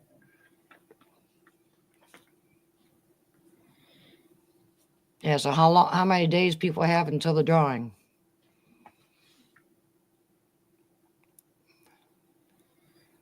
It's the video that has 264 views. It says CRJ Design Giveaway. Oh, okay. And Derek says we're living on the edge. We got till June 1st. Oh, all right. So we got some time yet. Sounds good. Maybe we'll win. Yeah, maybe somebody watching this show will win.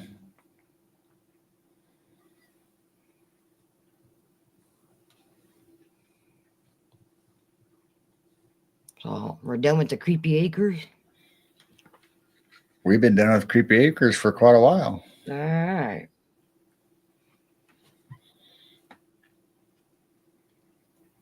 Man, it's been 2 hours already. That's crazy. Crazy.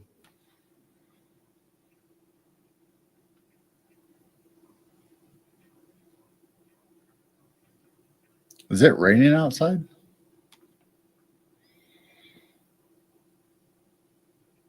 I don't see anything currently.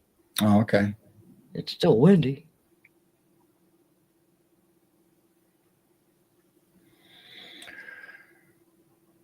All right. So what's going on, everybody? What shall we do now?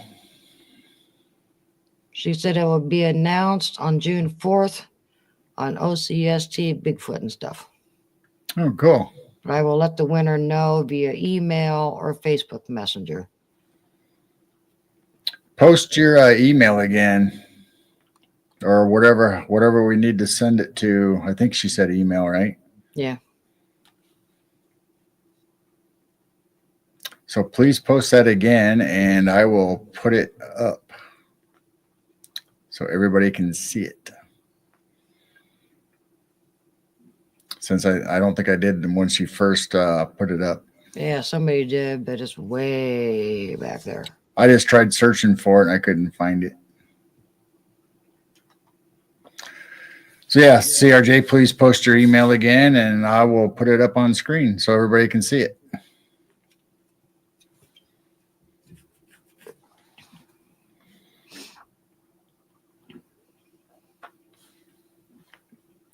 The chat freeze, nobody's talking. I don't know. CRJ was talking.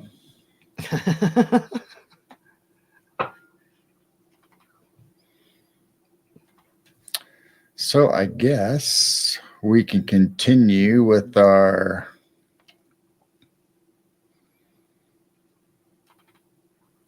pictures on animals from the old Bible. Robin's still here. The 1872 Bible. Old Bible. So we have an 1872 Bible. I guess I'll just bring up the pictures of it first, in case there's anybody new or.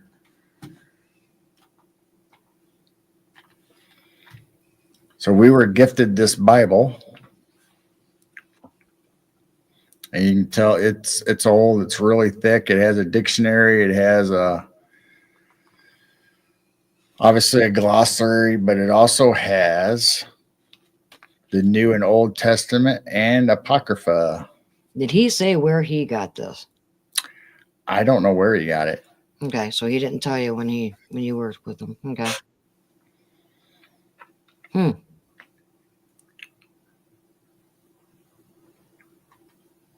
So it's really thick and it's old, 1872.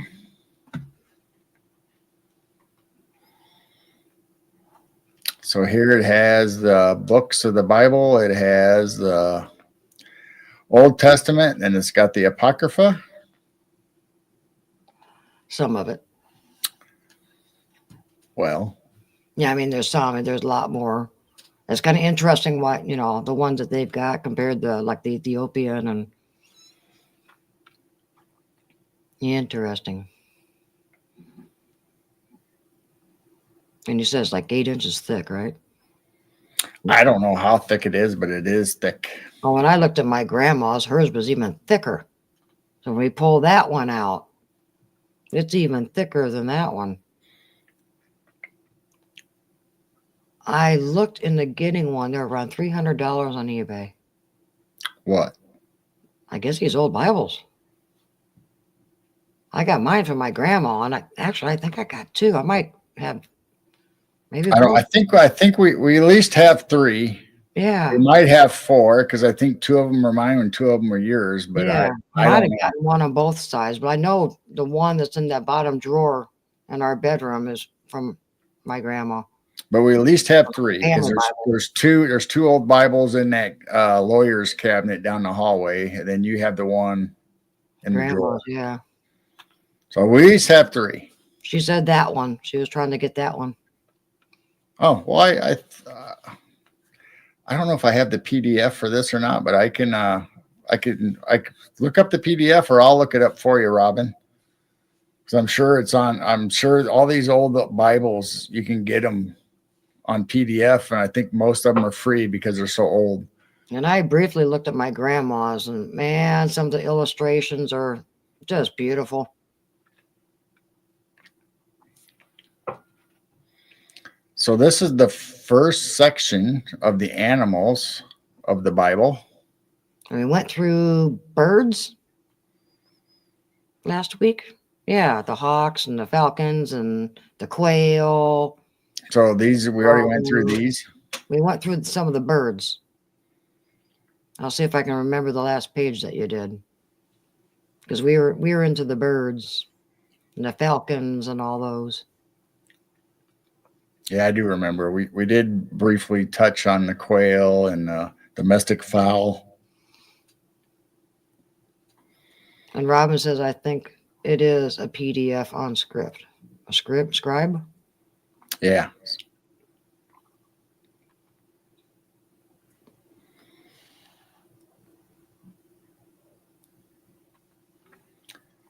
Yep, I remember doing the Lammer gear, Golden Eagle. Yeah, we went through coins and we went through trees and stuff, and then we were just Bowl, which was part of the thrush family. The owl, which was unclean. Yeah, and the bird kite. The turtle dove. I don't know if we got to the turtle dove. Claudette. Hi, Claudette. Hi, Jane and Gerald. Just got in. Happy the storms missed you. I was concerned for you. Well, thank you. Yeah, we did have some tornado warnings pop up, but actually, during our premiere of our clown show on Paul's channel, I don't know about upstairs, but down here the lights are flickering. I thought we were going to lose power. So yes, I'm glad we got missed. It's just cold. I think one of the last ones was that kite animal, that kite bird. Called a kite. Yeah, I just showed it. But I'm not seeing anything. Oh, well, I'm going through it myself then without showing it. Oh yeah, you're going through it yourself. Yeah, I thought I had it up on screen. I'm sorry, everybody. We're not seeing anything. So yeah, I think kite was one of the last. So I just happened to be right on kite when you said that, and it's like, well, that's weird. That's funny. Like I have it on screen. I've never heard of a bird called kite. That was something new.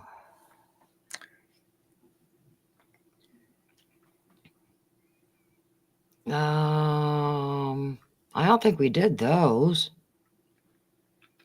Well, a lot of them have just a page of the birds. Then I took individual pictures of just a bird itself so I can make it larger, like this.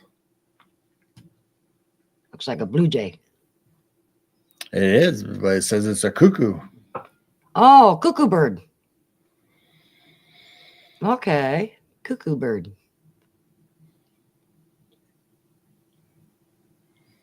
Robin says they have kites in California. Oh, there you go. Oh, okay. So there you go. There's another species that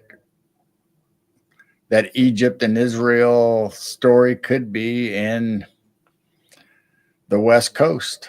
If you have kites, the same thing that's mentioned in the Bible. So this is a spotted cuckoo. It's in Deuteronomy. I'm sorry. 2 species of cuckoo. The common cuckoo and the great spotted cuckoo. Oh.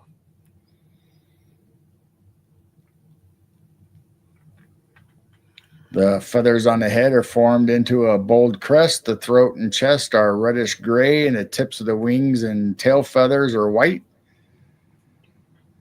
This species lays its egg in nests and comparatively large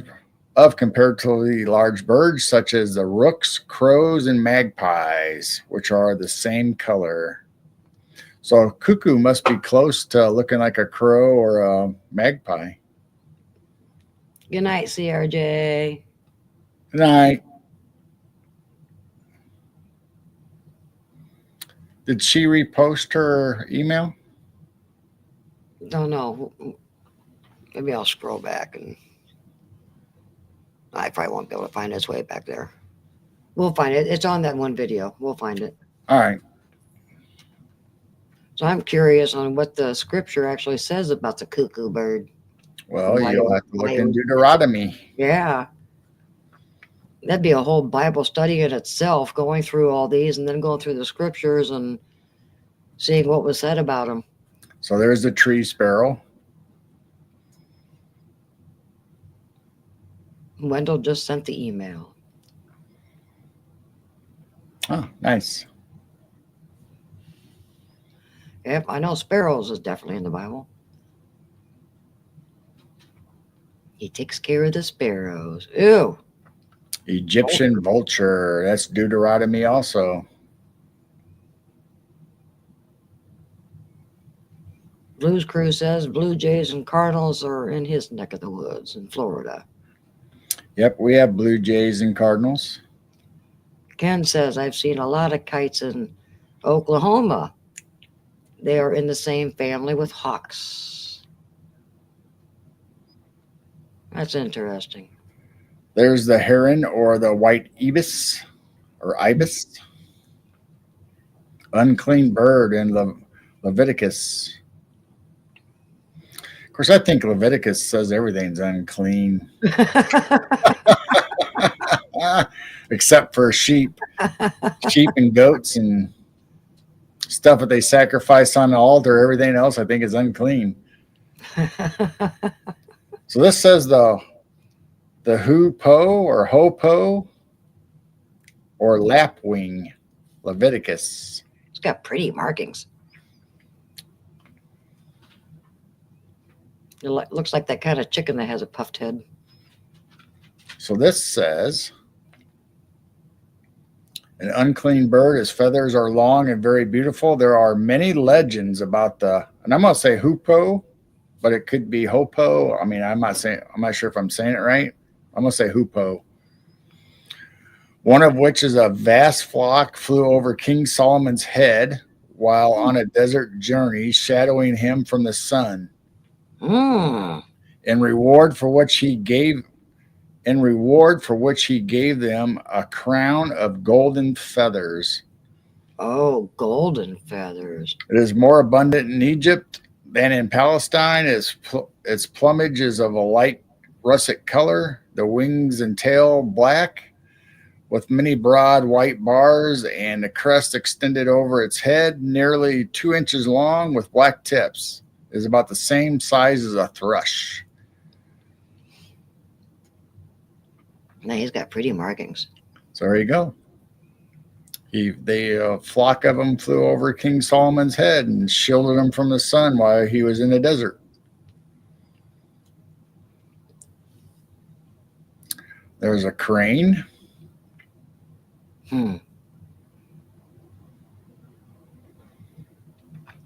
There's a full page again that has the stork and the eagle on it. Robin says they have those in the San Diego Zoo. What? For They the have crane. what in San Diego? The last bird we did? Or the crane. Or the lapwing?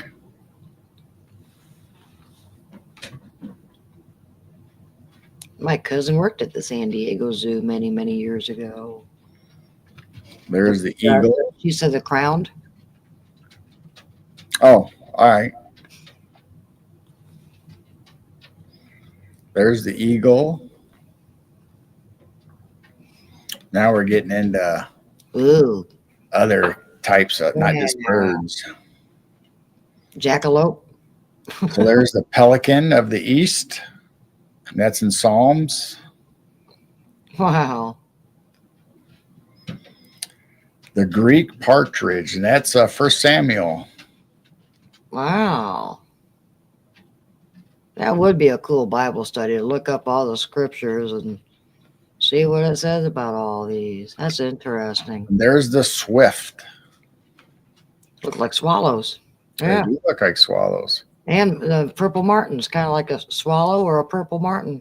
Well, if you read Swift. if you read down, it says the swifts, their nests are composed of straw and feathers, agulated together by the bird's saliva, like those of the edible swallow of Eastern Asia. So they must be related to the like swallow, like our barn swallows. Yeah. Yeah. There's the wild boar. Ooh. Nasty little things. Upper Jordan and seen on Mount Carmel.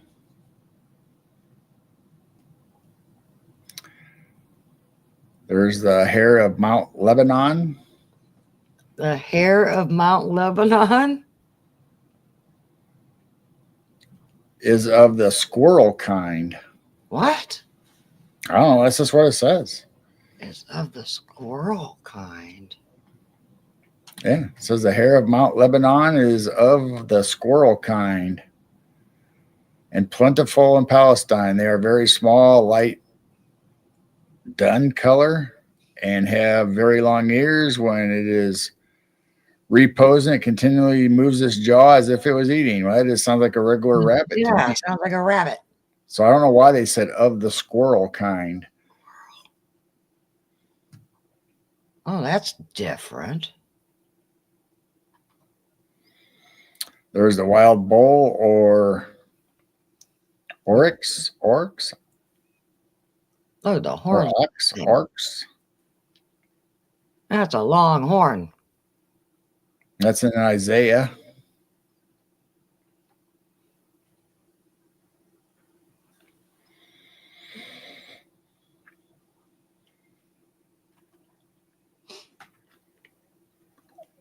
Oh. The bubal or fallow deer. 1 Kings. Booball. I never heard of either one of those terms. Bubal or fallow deer. It's got like ram's horns, or Yeah. at least that's how the picture is drawn. Almost kind of reminds me of an elk. So that's not a normal deer antler. Like an elk? Yeah, something like that, or Yeah, we're learning something new. now we got camels and stuff. Assyrian chariot of state and Jeremiah. Chariot horses are covered with embroidered trappings. Ezekiel. So it doesn't tell us what kind of horses. It just says chariot horses. The Syrian horses are highly bred.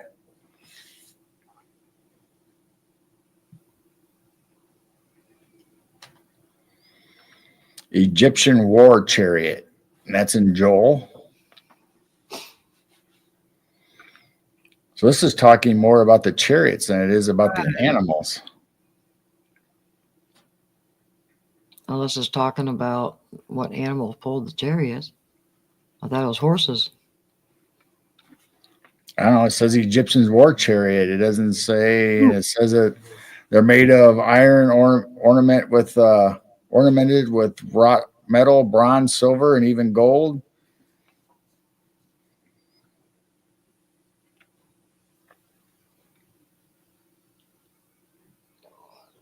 Doesn't say anything about the horses.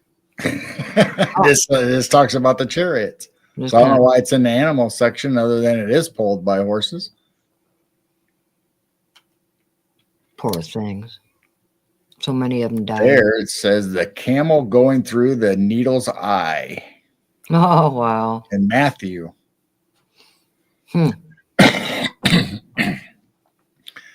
So the scripture talks about going through the needle's eye, and that's in a lot of sermons about it's easier to, what is it? Easier to go through the eye of a needle than to. I'm pulling a blank. He was talking to the rich man, talking about giving up his riches is easier to go through the camel to go through the needle's eye than for you to give up your riches. I believe that's what the scripture is. Robin said that looked like a Lipizan horse. Ah, yes. So let's see what it says. It says the needle's eye, Matthew, is supposed to refer to a narrow door opening in a courtyard or some other secure place or entrance that could be had by unloading the animals, and the camel especially was required by the lowness of the doorway to kneel down and creep through. Camels are sensitive as they are sensible and usually make a noisy protest against an overload, and they do against a cruel blow applied to force them into the posture for going through the needle's eye. So they don't want to do it. Obviously, they got to be forced to do it. And you can see, I guess that's where they got to unload their camels, and then they got to force them down to get them to go through this skinny little door, which is called the needle's eye.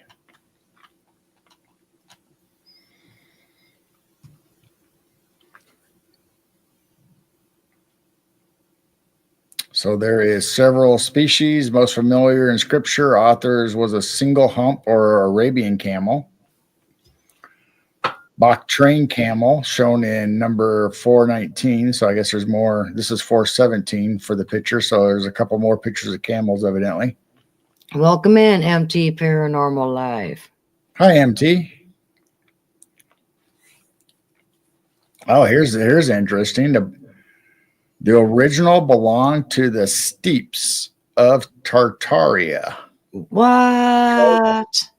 Tartary. So if that's written in the old Bible, you can't say there's no such thing as Tartaria. Well, I don't know if the word Tartary is in the Bible, but it's in this definition explaining the camel. Wow.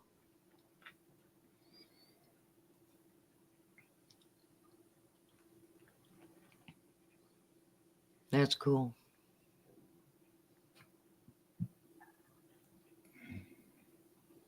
So there you go. The camel going through the eye of a needle, as in one of Jesus's, what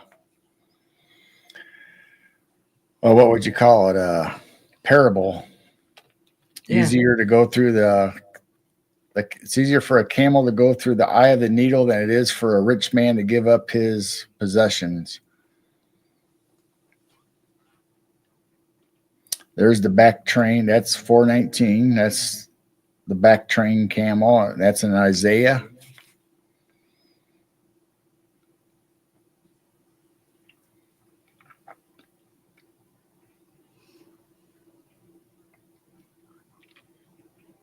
Says a good pair of these camels will draw from 2,600 to 2,800 pounds and travel for 20 to 30 days, averaging a distance of 30 miles a day.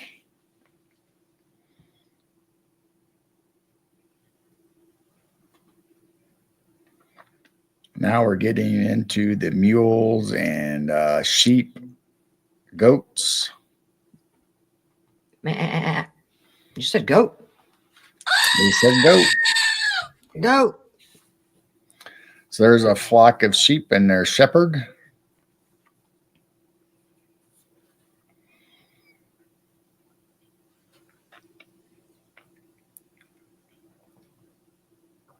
By teaching the sheep, they will learn the shepherd's name, or will all learn their name.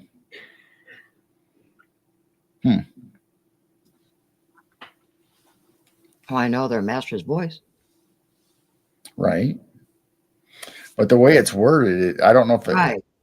It almost sounds like the shepherd has names for each of the sheep, but at the same time, it could be the sheep learning. Because it says a shepherd was either the proprietor of the flock or had a share in it. By teaching, the sheep will all learn their name. So I guess it'll learn the shepherd's name. I know the goats know their names. So that's in John. That's in John.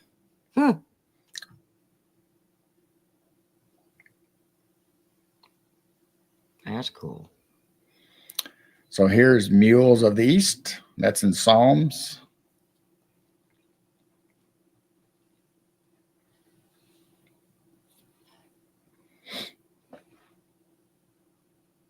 And in Genesis. Ah. So a mule and a donkey is mentioned in the Bible. Camouflage. Camouflage. Wow. Goats on the march. Goats on the march? That's what it says.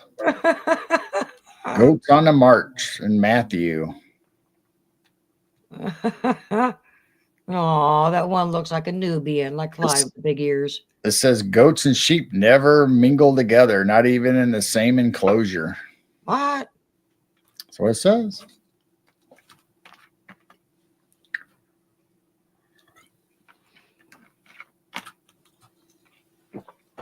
Camel. It says goats will take the highest spots on which to graze, and while the sheep feed below. Wow. The leading goat is distinguished by a bell, as well as the leading sheep. So only the leaders, or the ones that everybody else follows, has a bell. I didn't know that. Didn't realize the leader actually had a bell. Goat's hair is most useful in making tent cloth and coarse cloaks for the desert and rainy weather, and their horns are made into useful implements. What do you call a camel with no humps? Humphrey. Humphrey. They're free Humphrey. There's oxen treading out corn. That's in Deuteronomy.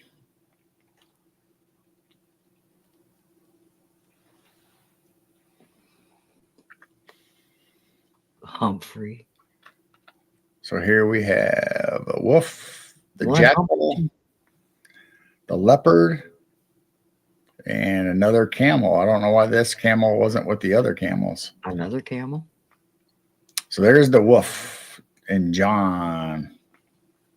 The wolf is a dread of shepherds in Palestine. They are most dangerous when in droves. For impressed by humans, there is no animal which they will not attack. A single wolf is more destructive than a whole pack of jackals. Wow. Blazer says, where do you park your camel? A camel lot. A camel lot. Tammy says she's been reading Genesis lately.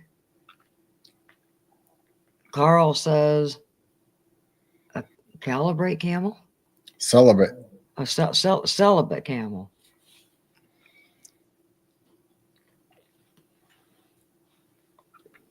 Huh. Camelot. We read of lions which attacked Samson, and those which spared Daniel, and of the dogs which are the body of Jezebel, and bears which tore the mocking children. Bears which tore the mocking children, but no direct act similar nature to attribute to the wolf. Huh.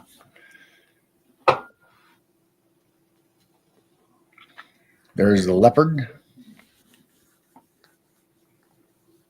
in Hebrews, and Kamer. Kamer must be a different translation, and Hosea.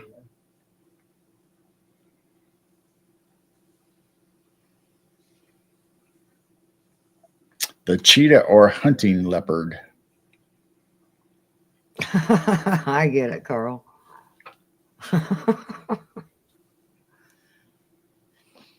Oh, okay. Now it makes more sense. Here's the fox jackal, but what is this thing what is this thing that they have on the ground? It's got horns and it's got long hair. Oh, wow. I want to know more about this guy. It's like a ram's horn, but that'll look like a ram. It says the fox jackal. A fox jackal. A yak. They go in packs of hundreds. Robin says a yak. Oh, a yak. All right. Mm-hmm. Okay. Man, I'd like to have those horns.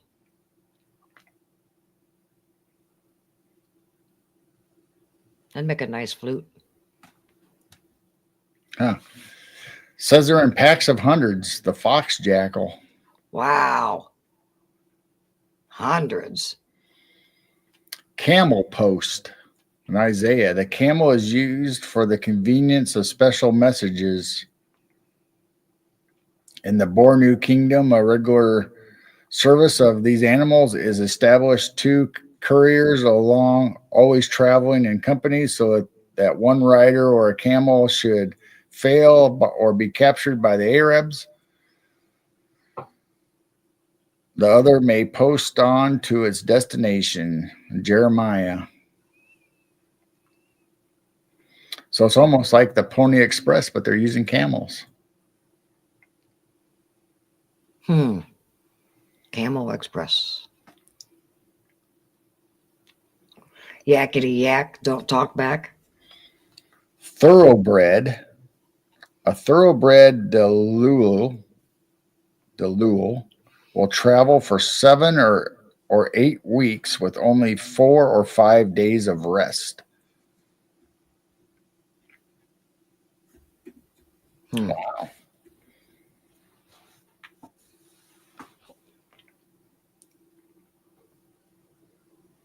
It says they messengers thus mounted has been known to go 240 miles in 48 hours. Wow, that's amazing. Don't they require very little water also? Well, that's what they say. They store it in their fat and their hump. So I don't know. But the guy would need water. Yeah.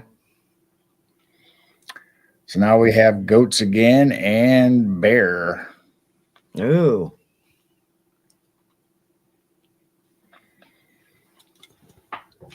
So there's goats again. Oh, looks like a little goat.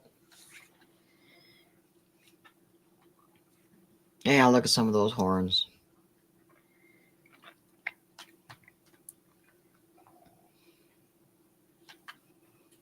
So that's in Hebrews. Oh, with the Hebrews, and it's in Judges. Oh, Blazer. Did you read the part about baseball in Genesis, Tammy? It says in the big inning. So the beginning, the big inning. Is that a sheepdog with those goats? Oh, let me go back. I see. That looks like a sheep or a baby. I thought it was a baby. That does kind of look like a dog. It's a weird looking dog if it's a dog because it has like a leg of a sheep or a. Oh, yeah. Don't know. I don't think they had dogs with the sheep or the goats in those days. I don't know. What is that? Is that a lion? Is that a lion they're standing around? I can't tell. I can't tell what that is. Well, it looks like it has 4 legs. It's a big, long, looks like a lion's tail, and it looks like it has a mane. Looks like a lion to me.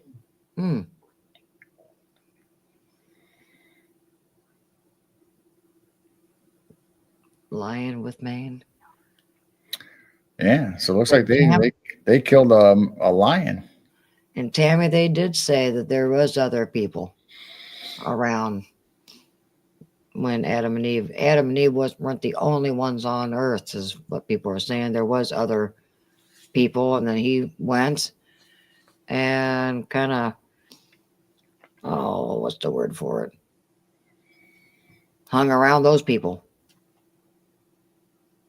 I'm lost for you guys. I don't understand why after killing Abel, Cain tells God he's afraid someone will try to kill him after the avenge Abel's death. What people, Adam and Eve? Well, they say there was other people on earth. Well, you got to look at how long they lived also. So by the time he killed, there could have been either other races there, or there was other races already there, and God wanted to create a more perfect family or Right. a sinless family, but it didn't turn out that way. And some say, you know, like married to sisters, or I don't believe all that, but I don't know. No, I think I think there was other people outside of the garden, but the garden was protected and a holy place for Adam and Eve. Yeah, God created Adam and Eve, but there was people on earth during that time. Right. So here's cattle and Looks like horses, wild horses. mules or donkeys, because it says wild ass. Oh, okay.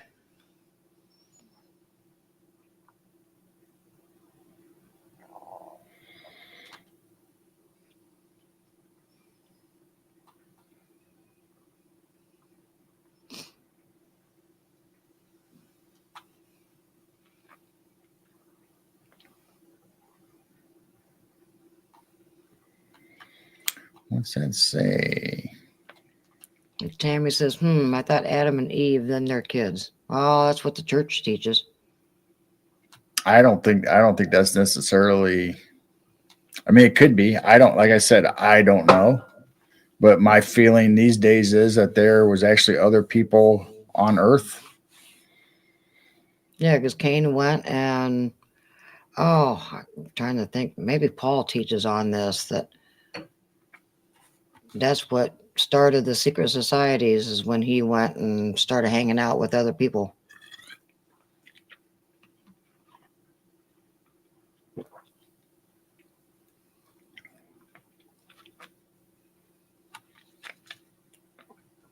Genesis tells a story of two creations, one before Adam and Eve, and hardly study.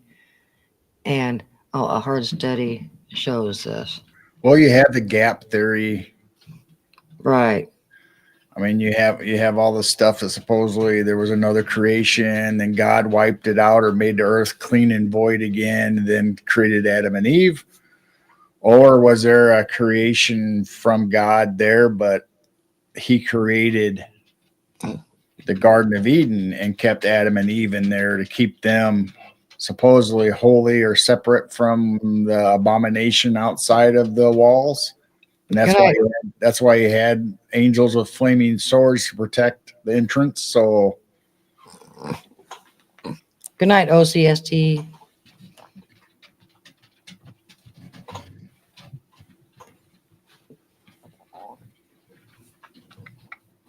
Dog's antsy. Yep. Ooh. So there's lion. So that must be the mama with the cubs, and daddy's up on the hill. Carl says, the only reason I know this is I'm an ordained minister. And welcome in Life with Bobby. Well, I know ordained ministers that don't teach that, so I would think there would have had to have been other humans with what we know what happened with families, have families together. And hello back. Look at those horns on those. Yep, so that's buffalo. Looks like a Texas Longhorn. It does. Looks like a cow, or it could be a bull. I don't know. But they say buffalo. What is that? Looks like horns down on the ground. Is it eating another dead animal? It's a carcass of something.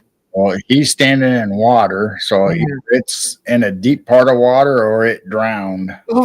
Blazer said water buffalo. Oh, maybe it is a water buffalo.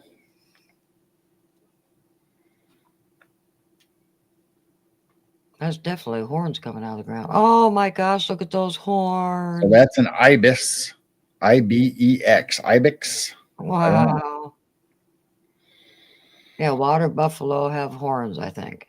Similar to those in the Alps and Pyrenees.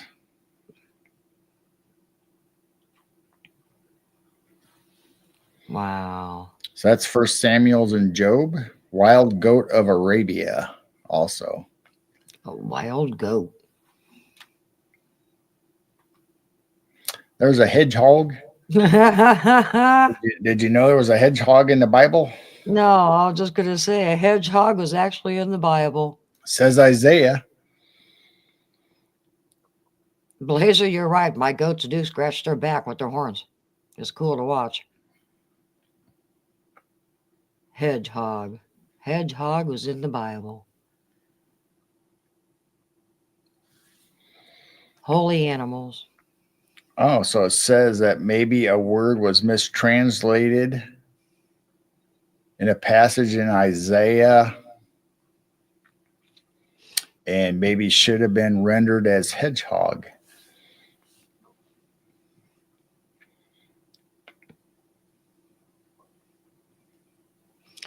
Carl says, not many ministers will teach Revelation or Enoch, Jubilees, or the Bible in general. Won't teach on Nephilim or the Cyclops or anything real for that matter. Yep.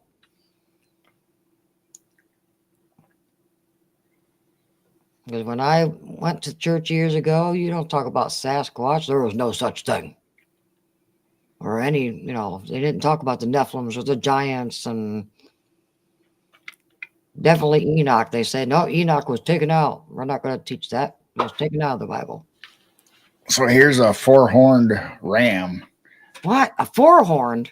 That's what it says. That's what the picture shows. Sonic the Hedgehog? Oh, Carl says he does. Very good. I'm proud of you. There's a lot of things that needs to be taught that normally does not get taught. That's true. I mean, I personally, as long as you teach about the Holy Spirit and how to be saved and how to live, the other stuff is just all icing on the cake as far as giants and all the cool stuff. That channel that I call Rev, everybody calls it Rev, he just got done going through Jasher on his channel. I still got to go back and watch all them. Yeah, and Jubilees is another good one. But like our church, not the one that we went to when we met and got married, but like the ones where I went to when we were growing up. I mean, they didn't teach on the tongues or Holy Spirit or anything like that. So, I mean, the salvation message and stuff like that is obviously the most important. No, I asked the pastor at one time, I said, why are majority of the sermons, similar and, not getting deep into things? And he said, well, go to Sunday school. And I said, well, that's not the point. And he said, well, there's always new people that might be here, and you've got to, teach according to the new people. And I'm thinking, well, what about us has been to church for 30 years? Well, ever since we've left the church, look how much we've learned on our own that wasn't taught in church. And Maybe says, I need to go through the Epic of Gilgamesh again fully.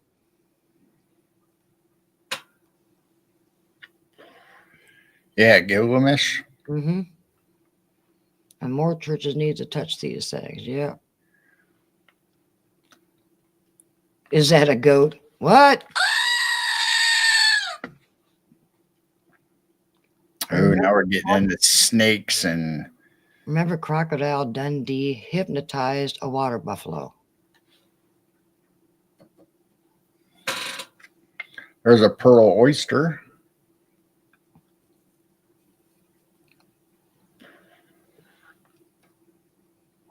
I know how to time things.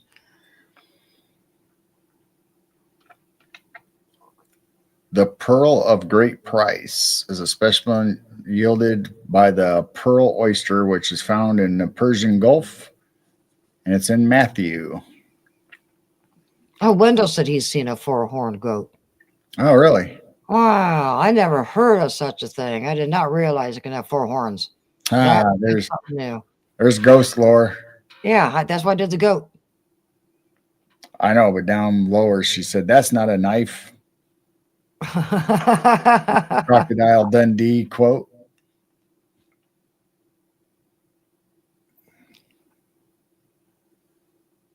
My life with Bobby says the church I volunteer at talks on things that others will not. Currently, they're going through revelations. Well, good. So here's a controversy that we've came up about the behemoth or hippopotamus. So some people say the behemoth is a hippopotamus as far as referred to the Bible, and other people say behemoth as in dinosaur or large beast, not a hippopotamus. So they try to fit the dinosaur as being in the Bible under behemoth.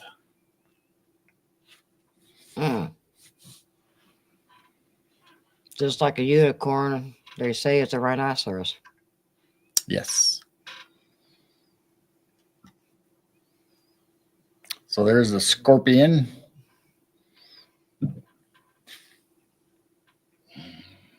I think the Korean spices are acting up. Uh-oh. So there's a frog. Butterflies. He wants to eat those butterflies. He's going to go and get them. Poor little butterflies. Oh, good night, Wendell. Night, Wendell. Thanks for hanging out with us. Oh, yeah, Tammy, I was looking over here trying to get CRJ's link, and I did see something on that. Actually, Portland Andy was live about it. There was a shooting in a Jewish museum in DC about an hour ago. Oh. 2 Israeli embassy staffs. Wow. Were taken out.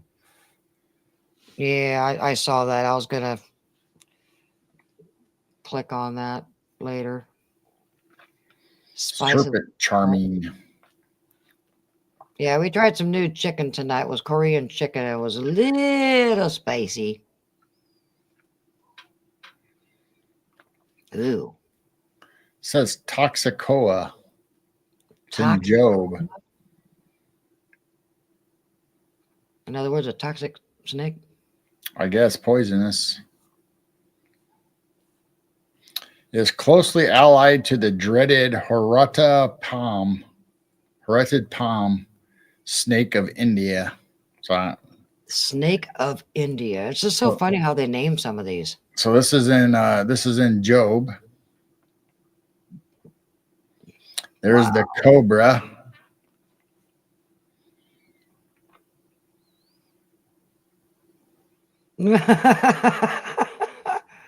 Yes, that's why all the animals are eating out there, because we're not eating it again. I threw it out, and because I've got a little pan of water in that rock looking waterfall, and they're eating, and then they're going and drinking and drinking and drinking. Poor little things, but they're eating it. So here's a tortoise or turtle in Leviticus. Obviously, it's a tortoise is plentiful and is even cooked and eaten by the people of the country who are not Jews. So obviously they were unclean.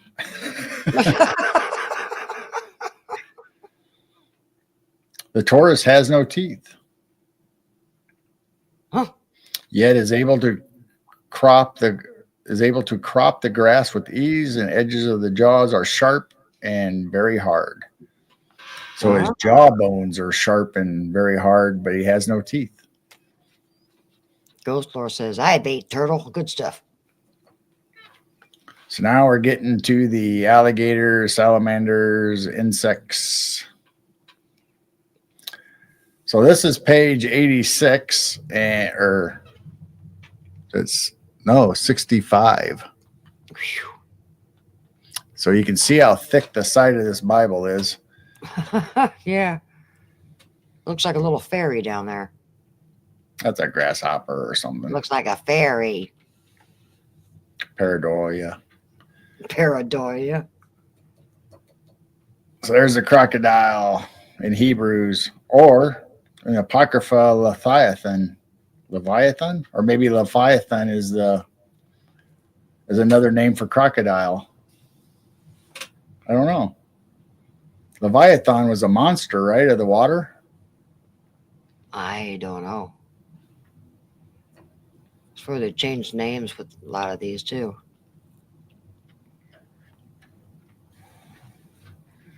Also, it says Jewish translations of Job give crocodile for Leviathan. Mm. So Leviathan, which we take as a mythological or a sea serpent of the water, they're saying that it's translated as crocodile.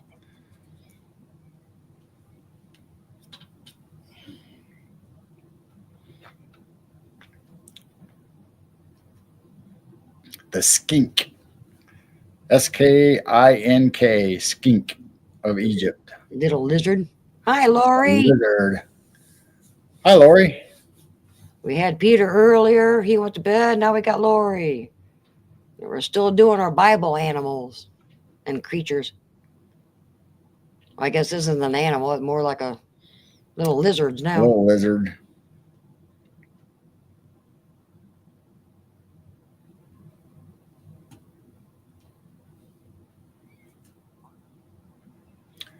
So Riley over on Rumble said, I forgot about I want a hippopotamus for Christmas. Is really they want a sea monster.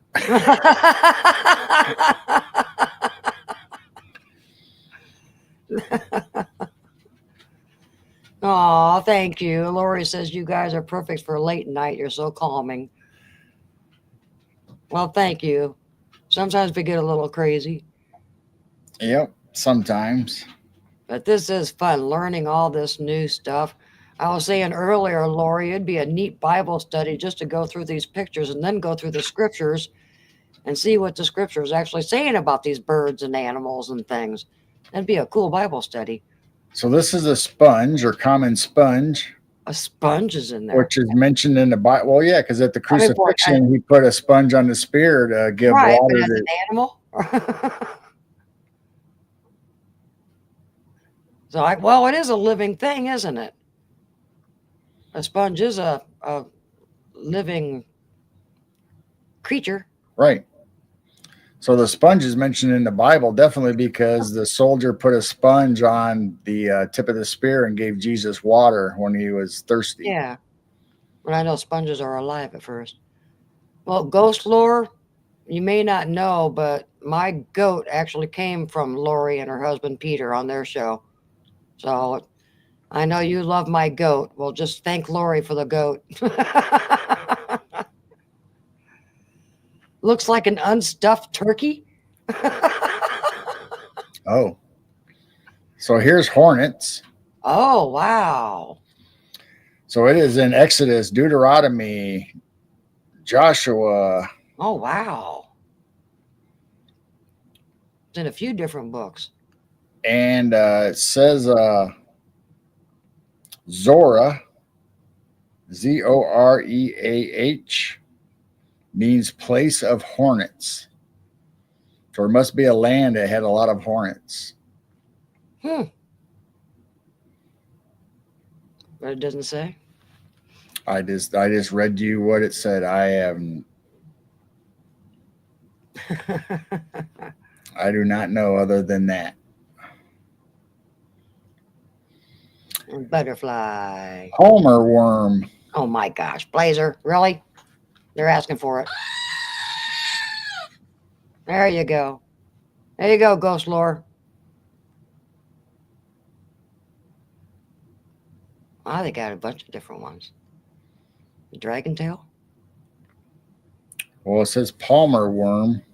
So it's talking about the caterpillars, and then obviously they're showing a bunch of Palmer other worm? butterflies. So they called caterpillars Palmer worm. Huh.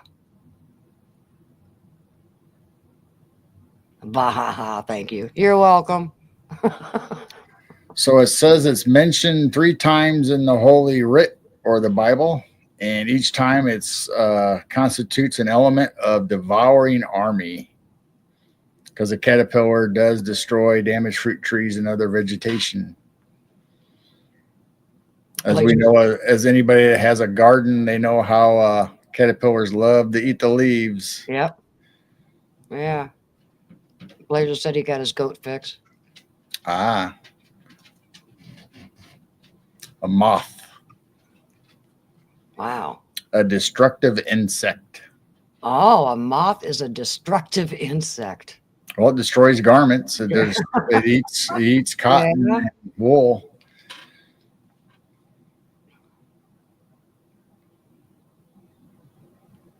It's in Job, huh? It's in Hebrew. It's in GR. What would GR be? Maybe from spicy chicken. And in Job. GR. I don't know what GR is.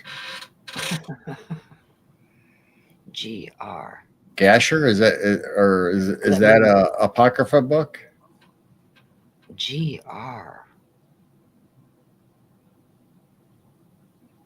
Well, how about Greek? Once Hebrew, Ash, and then Greek would be SES. All right, that makes more sense. Yeah, Hebrew and Greek. All Yeah, right, there you go. that's what I'm guessing. I was thinking those were books. So there we have the locusts that went through and ate the crops. Which we just call grasshopper. Well, locusts are actually different than grasshoppers, but yeah, we do call them locusts, grasshoppers, but it's not really true. Yeah, Ghostlo said old school abbreviation.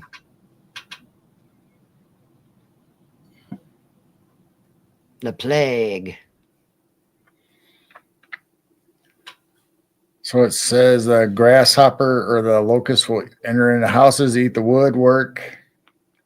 Some kind of birds eat them and are eaten by men also, being roasted, fried, stewed, and mixed with flour. What? They liked eating them back then, huh?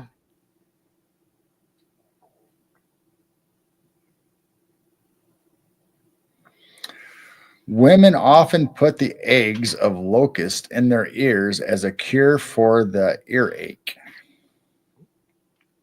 Really? So I wonder where they got that information at.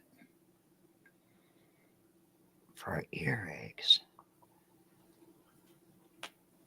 You got to find their nest. Do you squeeze out the eggs of the... I guess you just find one that's giving out eggs, or you find them on leaves or bushes or whatever. But this says that women often put eggs of locust in their ears as a cure for the earache. Oh, wow. Never heard that ever in my life.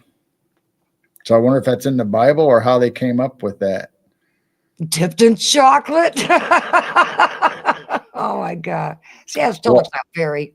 I've had chocolate crickets and ants, and I've told that story before on our channel. We could sell them at the lake and landings for bait. Oh, yeah. Dipped in chocolate. Wow. Crunchy. Fried ants are like peanuts. I'll take their word for it.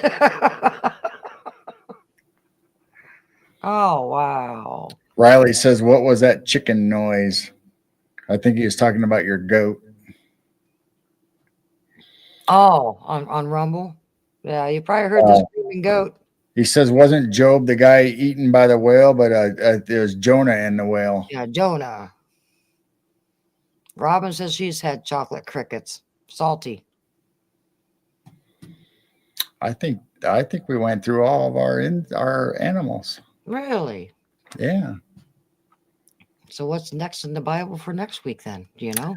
I don't know.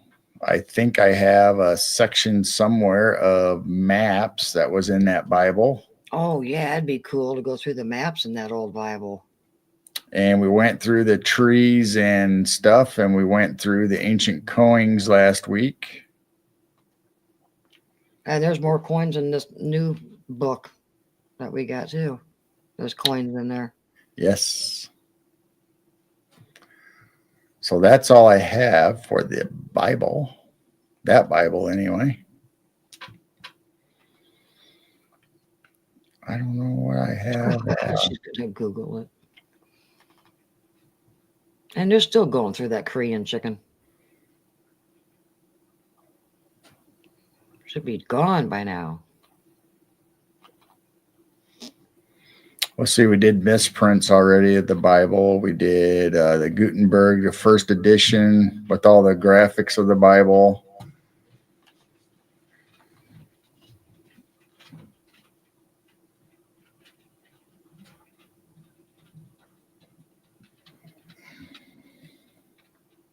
So that's it for that Bible particularly.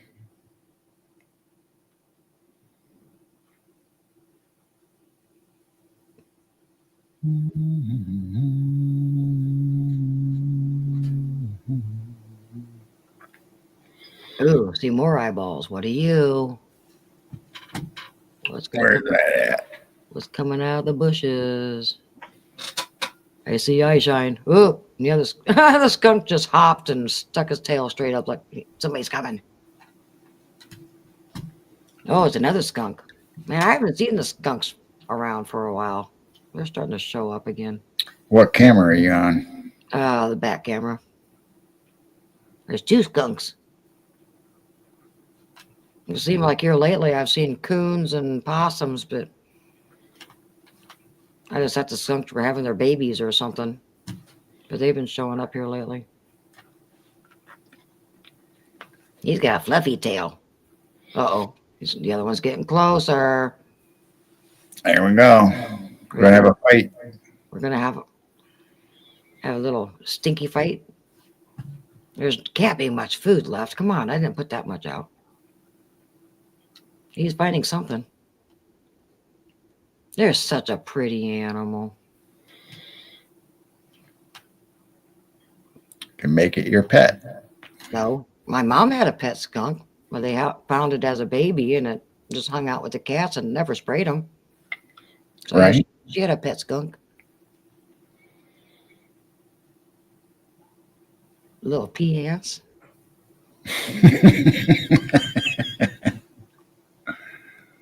Where'd the other one go? In the bushes. Yeah. They just look so silky and fluffy. Fluffy. Yeah, with all the clouds and the rain and the storms, we haven't checked out the sky or anything for a while, so I've been focusing on the animals instead. You can't even have the camera on the goats during the rain because all the noise of the. Well, you just turn off the sound. Yeah, well, it's kind of like what I did today. I put music on today because the wind was so bad. So you're either going to have no sound or you're going to have music. Man, he's got a fluffy tail. You got a butt, fluffy butt. Yeah.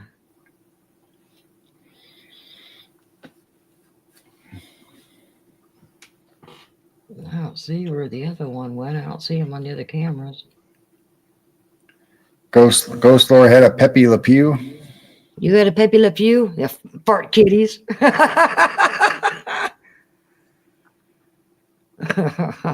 Fart kitty.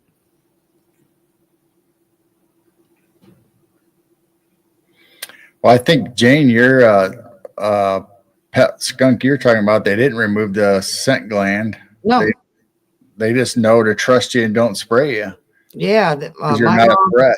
My mom was raised on a farm, and their cats were, farm cats that my grandpa would, while he's milking the cows, he'd squirt the cats. They'd all line up over there. I remember that's one memory I've got is the cats would line up and he'd squirt milk at the cats.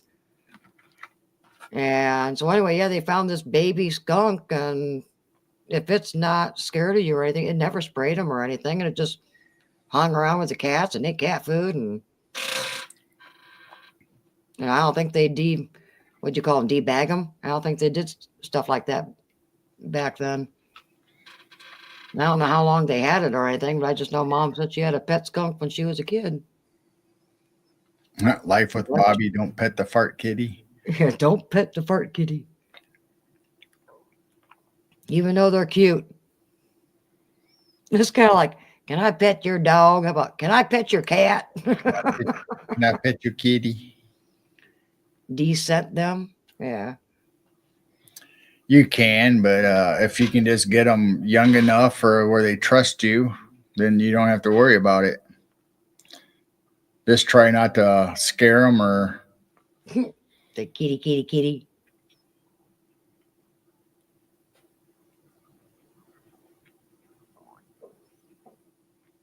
I still don't see where the other one went. The skunk-looking cat. Starting to hide behind the trees or the bush. Where are you going? Now what are we going to do? Yeah. Yeah, because it's still cloudy. You can't really see anything else. If you check out the camera during the day, I'm trying to get the mom hen with her 3 little baby chickens. And then another one has for another one. So right now we've got 4 baby chicks. He's disappearing into the. And the goats are sleeping too.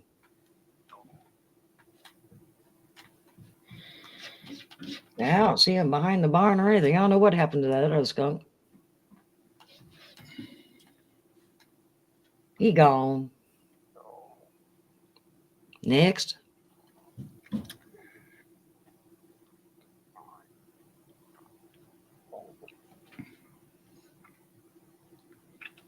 I don't see anything happening anywhere. He's slowly coming back now. I see his nose. He did a U-turn. He circled back. It's a circle back skunk. Circle back. Yeah. He ended up circling back. So there's our chicken pen and our goat laying on the outside. One of them.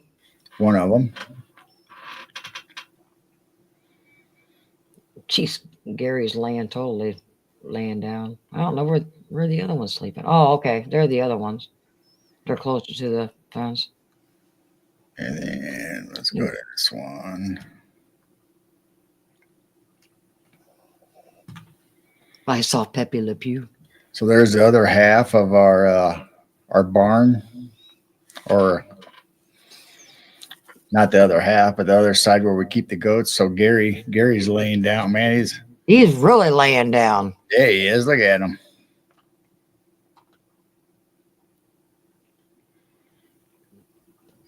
Poor guy. Must be exhausted.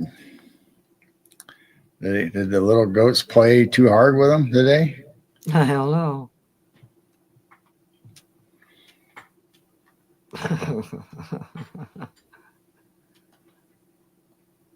Yeah, Stinky came back.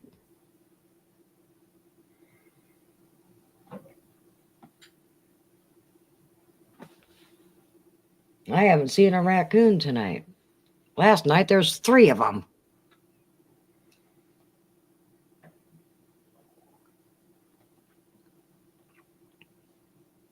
There's nothing on the other cameras.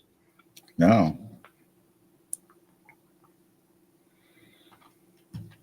So I guess we'll go back to the skunk. Yeah, because it's done raining. Because I was going to move that camera back and still have the infrared. Let's see. Cat was a skunk at my step. Yeah, come look at the black and white cat.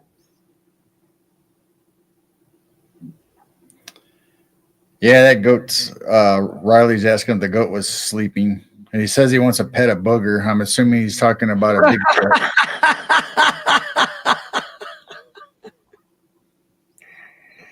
I'm still not used to calling a Sasquatch a booger. Yeah, the rain is done, so I could move that camera finally back, and we'll see if there's any skyfish and rods and stuff going on. Had so much water dropping. So it was a cat that looked like a skunk, and she scared it off. I guess she didn't have her glasses on. All right, see if there's any. It's still cloudy. Oh, Blazer popped over in the rumble. Yeah, so I got the garden cam back up. I haven't seen anything yet. Blazer's chat hopping. Yeah. Wood booger. So yeah, we are live on Rumble and YouTube, but unfortunately, StreamYard will not let me bring Rumble chat over. So I know. sorry if I have been missing any of your comments. I'm trying to read both chats, but Still wish there was a way we can do that. well, I think if we start streaming from Rumble, I think it will obviously have the Rumble chat, and I think you can have YouTube in there. So we might test that out. A black and white cat named Black Sheep. Oh, there's Robin. Robin's in Rumble. Everybody's heading over to Rumble.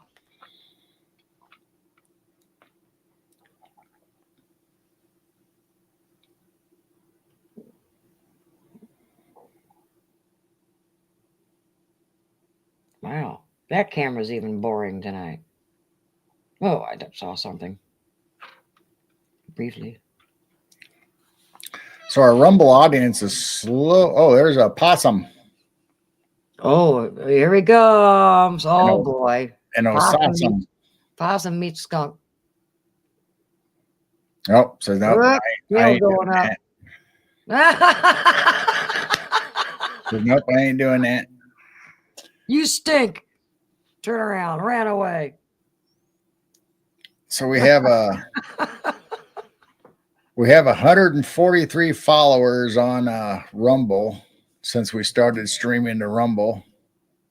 Riley came over here. Now Blazer's back over here. To stream to Rumble using StreamYard, you can blah, blah, blah, blah, blah. I'll let you read that. Hi, Riley. Carl says, keep you some dog snacks. Yeah, Blazer needs to do this while you're outside. Keep you some dog snacks on you while you're in the woods. If Dog Man gets an attitude, you can feed him Scooby snacks. Okay, they're kind of sharing, but at the same time, they're kind of poking at each other too. So he did a circle back. Oh, that's funny. I don't know what that Jeez, dog. Oh, wow. Look at the size of his head compared to the skunk's head. Blazer, I'm using StreamYard to stream both to Rumble and YouTube, but I'm saying if I originate from Rumble, I think I can stream to YouTube from there and it'll bring both chats together. Otherwise, I can't do it. Yeah, possums don't see very good. They can't see except for right in front of their face. Yeah, go up there and smell its butt. They can I guess they can kind of see, but it's kind of grayscale, blurry. But if they get real close, that's when they focus and can see. Oh my God! Obviously, he doesn't really care right at the moment. Yeah, he's getting so close to that skunk. Look how bright his eyes are in the light. Yeah, his eyes are a lot bigger than the skunk too. He looks like a miniature bear from that angle. No, he does kind of look like a bear. Until he turns sideways, and you see how long his spout is. I still say some of those raccoons are not short and fat like a normal raccoon. They look like little meerkats. Riley says maybe they'll fall in love. It's a love-hate relationship. Every time I've seen the coons, skunks, and possums, if they're hungry enough, they'll withstand each other, but most times they try to chase each other off. There can't be much food left. They must be eating sunflower seeds and the rest of the bird. Yeah, that's what it looks like. It looks like they're picking up seeds off the ground. We didn't whatever's left. They're getting something. Hey, they're getting a little close to his butt. Oh my gosh. See, now he's getting a drink. Oh, he must find a little of the hot stuff. Yeah, they found a little pan of water right there. Hey, Art Bell fan. Welcome in. Huh? Rumble? Rumble. Oh, okay. Art Bell fan? That's an interesting name. Yeah, I used to watch Art Bell or listen to Art Bell on the radio. Yeah, years ago we used to go to sleep just listening to Coast AM with George Norrie. Well, he's drinking a lot, if that's what he's doing. Yeah, because that's where the old skillet is that I put in there for water. So we were curious when we put the spicy Korean chicken out there if it would affect the animals or it wouldn't affect them. So They're eating it obviously the skunk needs a little drink, I guess. because we almost threw it away, and I was like, we'll just throw it out. Makes me wonder now if we would have thrown out those jalapeno peppers with your sandwich the other night. Wonder if they would have. That would have been too hot for them, though. Life of Bob. Bobby says she's watched other channels with cams on where wildlife like coons, skunks are eating near each other.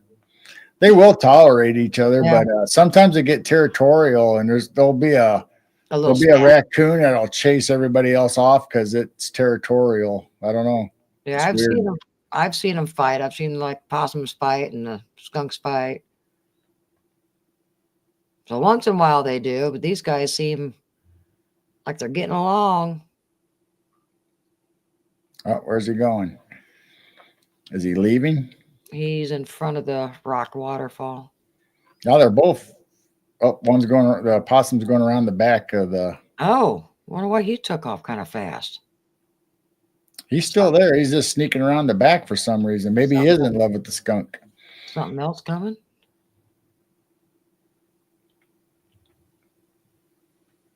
And if anybody knows my story of hearing something saying hello, kind of like a little robot voice, is right on the other side of these trees there, because that's where the second driveway is. Oh, he's back. So whatever said hello to me at 1 o'clock in the morning, that I think was a Sasquatch, I don't know. It was just right on the other side of the tree in the lilac bushes. What's the temp? Right now it says 51.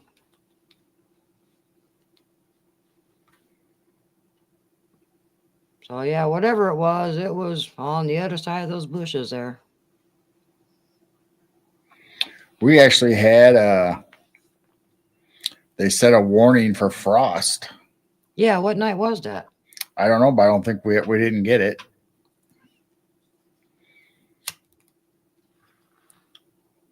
So our skunk leave? When was that? It was about 1.5 years ago. And what I was doing is I've got these little, I don't know if I got it out here. Got these little pitch pipes that you can tune like a guitar, violin, but the one I was playing with is round like a choir director uses, that you would pitch the tune so everybody knows, how to start the song. And I'm just back in the backyard goofing around saying hello inside these things. And it kind of sounds like a little robot. And I wasn't doing it loud for neighbors or anything to hear. But the next night, 1 o'clock in the morning, I just let the dog out, let her back in. I'm just standing out there closing my eyes because I love just listening to the sounds, of what's in the neighborhood. And all of a sudden I heard this hello that sounded like that little robot tone. Spooked me, and I came inside, and we were going to bed shortly because the girl was still working then. And so right when I went to bed, I did hear something in my mind saying, well, that's what you were saying and doing the night before. And I kind of went, oh my gosh, that did sound like what I was doing the night before. But just standing in the backyard, that was a little close. So whatever it was in the second driveway behind all the bushes and the trees. Ghost Lore said she had 3 calls a couple months ago, sent the clip to a friend who sent it to a cryptid group, and they want to come scout the area out.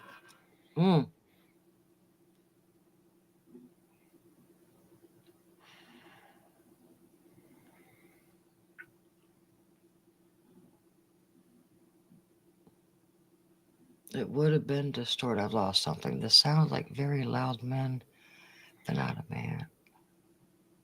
And it sound it would have been distorted. Oh, I see Skunk We Eyes, I gonna be- believe. He's back in the bushes. We're going to be in the 90s in a couple days, in a week, 80s, 89.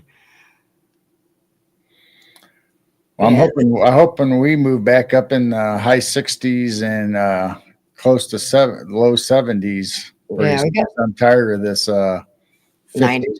50 degrees. But the 90 for a few days was way too hot for May. Yeah, that came on really quick, and we didn't get a chance to adjust. It was just hot. And now Riley's back over in Rumble again.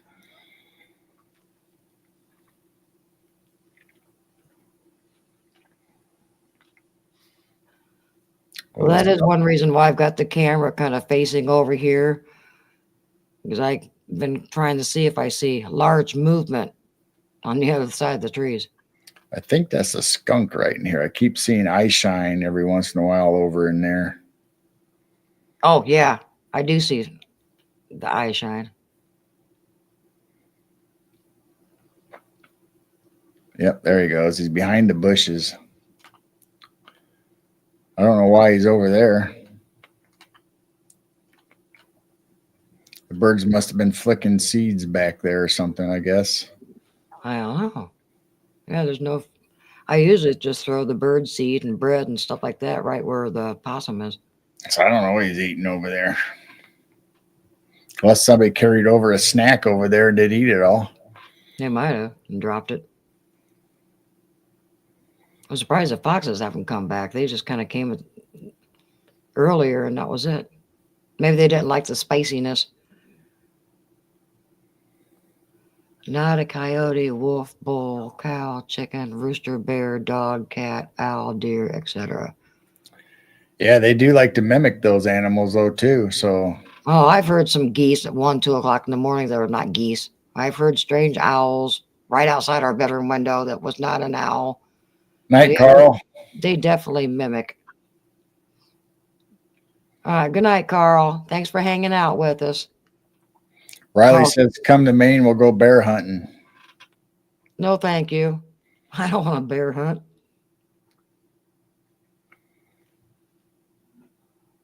Your nephew has.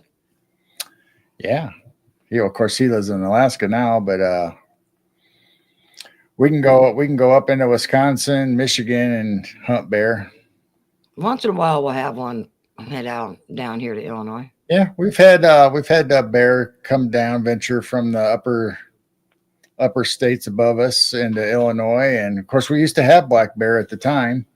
A long time ago, Illinois had we had big cats, we had bear, big animals, but they got hunted out or forced out, but now some of them, every once in a while, one of them will come back in the area. And you usually round them up and take them back up north. Yep. And about a mile away, someone saw a bobcat on their trail cam last year. Actually, it was last fall. Yeah. When they got that bobcat on the trail cam. Then there's always the stories of people saying they saw a big cat, as far as like a cougar or a panther, or we always have those reports coming in. I haven't heard one of those in a couple of years, though. I know there was one around Lake Thunderbird for quite a while. Yeah. We got a doggy barking. Yeah, I hear that.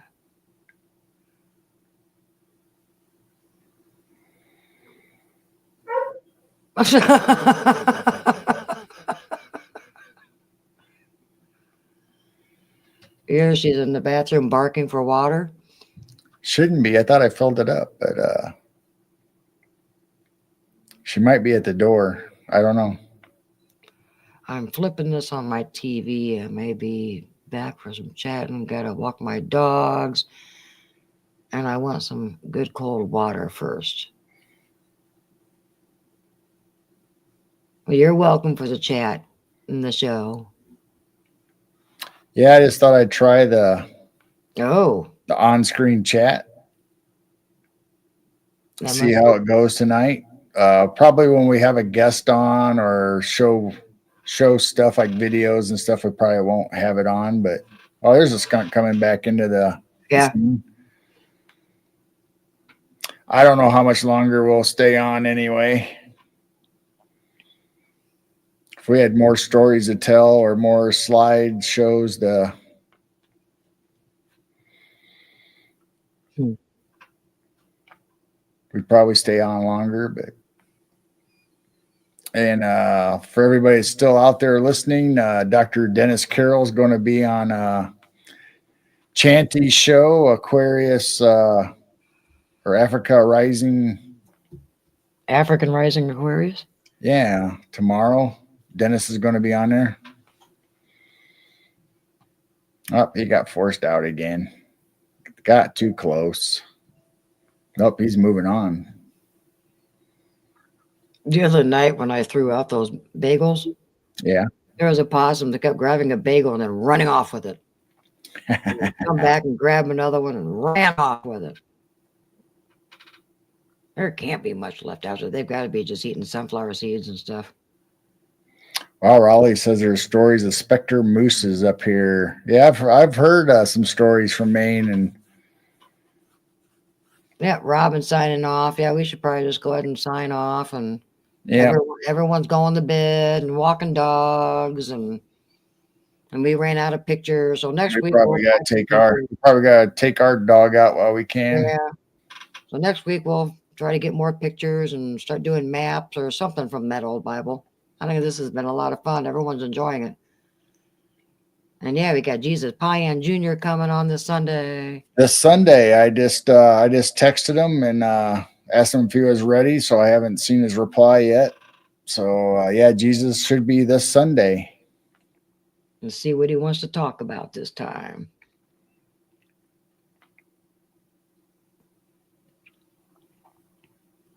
Yep, and I just see an eyeball and a tail. Oh, the possum's back there. Were they taking turns and switching places? I think so. Now the possum's back there. I don't know. We don't have mulberries yet, so they're not back there eating mulberries because they haven't really ripened or anything yet. So I don't know what they're working on back there. I don't know either. All right, everybody. Thank you for coming. Yeah, Jesus is scheduled for this Sunday. And I do not know what we're going to talk about. It's hard to say. We could go down a new subject, or we could be I don't know what we're going to talk about. We'll just have to see. Hi, Lori. Yeah, Lori's still in here. Yeah, this Sunday will be, I keep calling him Gonzo. Yeah, Gonzo from Breaking Bad, the TV or HBO series, cable series. So he'll be on our show, and I'm assuming we won't be talking Bigfoot or UFO like we normally do. We'll probably be talking about something else. But I think he mentioned he wanted to kind of get into old world buildings and Tartarian stuff the last time he was on. So that might be what we're into. So Lori, good night. Ghost Lord, good night. Blazer, good night. Bobby, good night.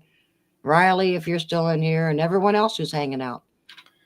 Yep. Glad you guys all came and hung out with us. We love it when you guys are in chat and give us some feedback and talk to us and have some fun and joking around, especially with Blazer and everybody else telling some not always great jokes, but funny.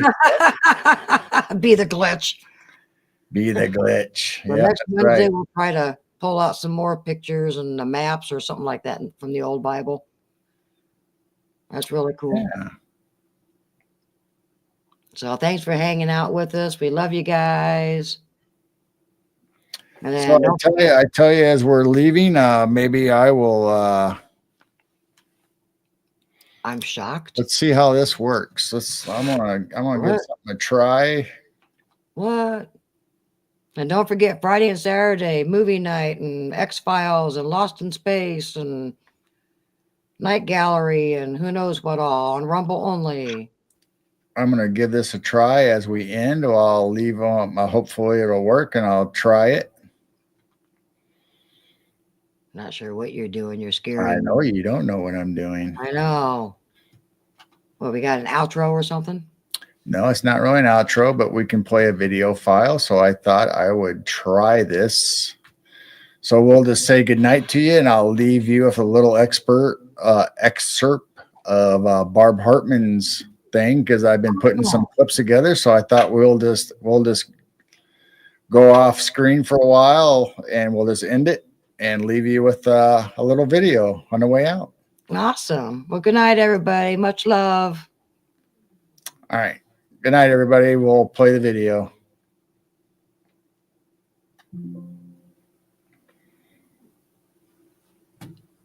And then? I don't know what then. There's Sasquatch here because I had heard them. I had been grunted at in the woods, right near our house. They were doing, they're doing tree structures. They had built a big X. They had bent one tree and broken another tree to make the best X. Like, what else would that be? And then they'd even started to, they had like ferns stuck into it, like dead ferns and live ferns. Now, what? And it's absolutely not humans. Who would do that? What else would do that? And so, like, I think one of my, I think it was Mike Scott that told me, who from Understanding Bigfoot, I'm pretty sure he said, they've built a blind now, Barb, because we did clean out a lot of that because it wasn't fire, like it wasn't fire safe at all, Right. So that's, I think we kind of took down. So they built their own little blind.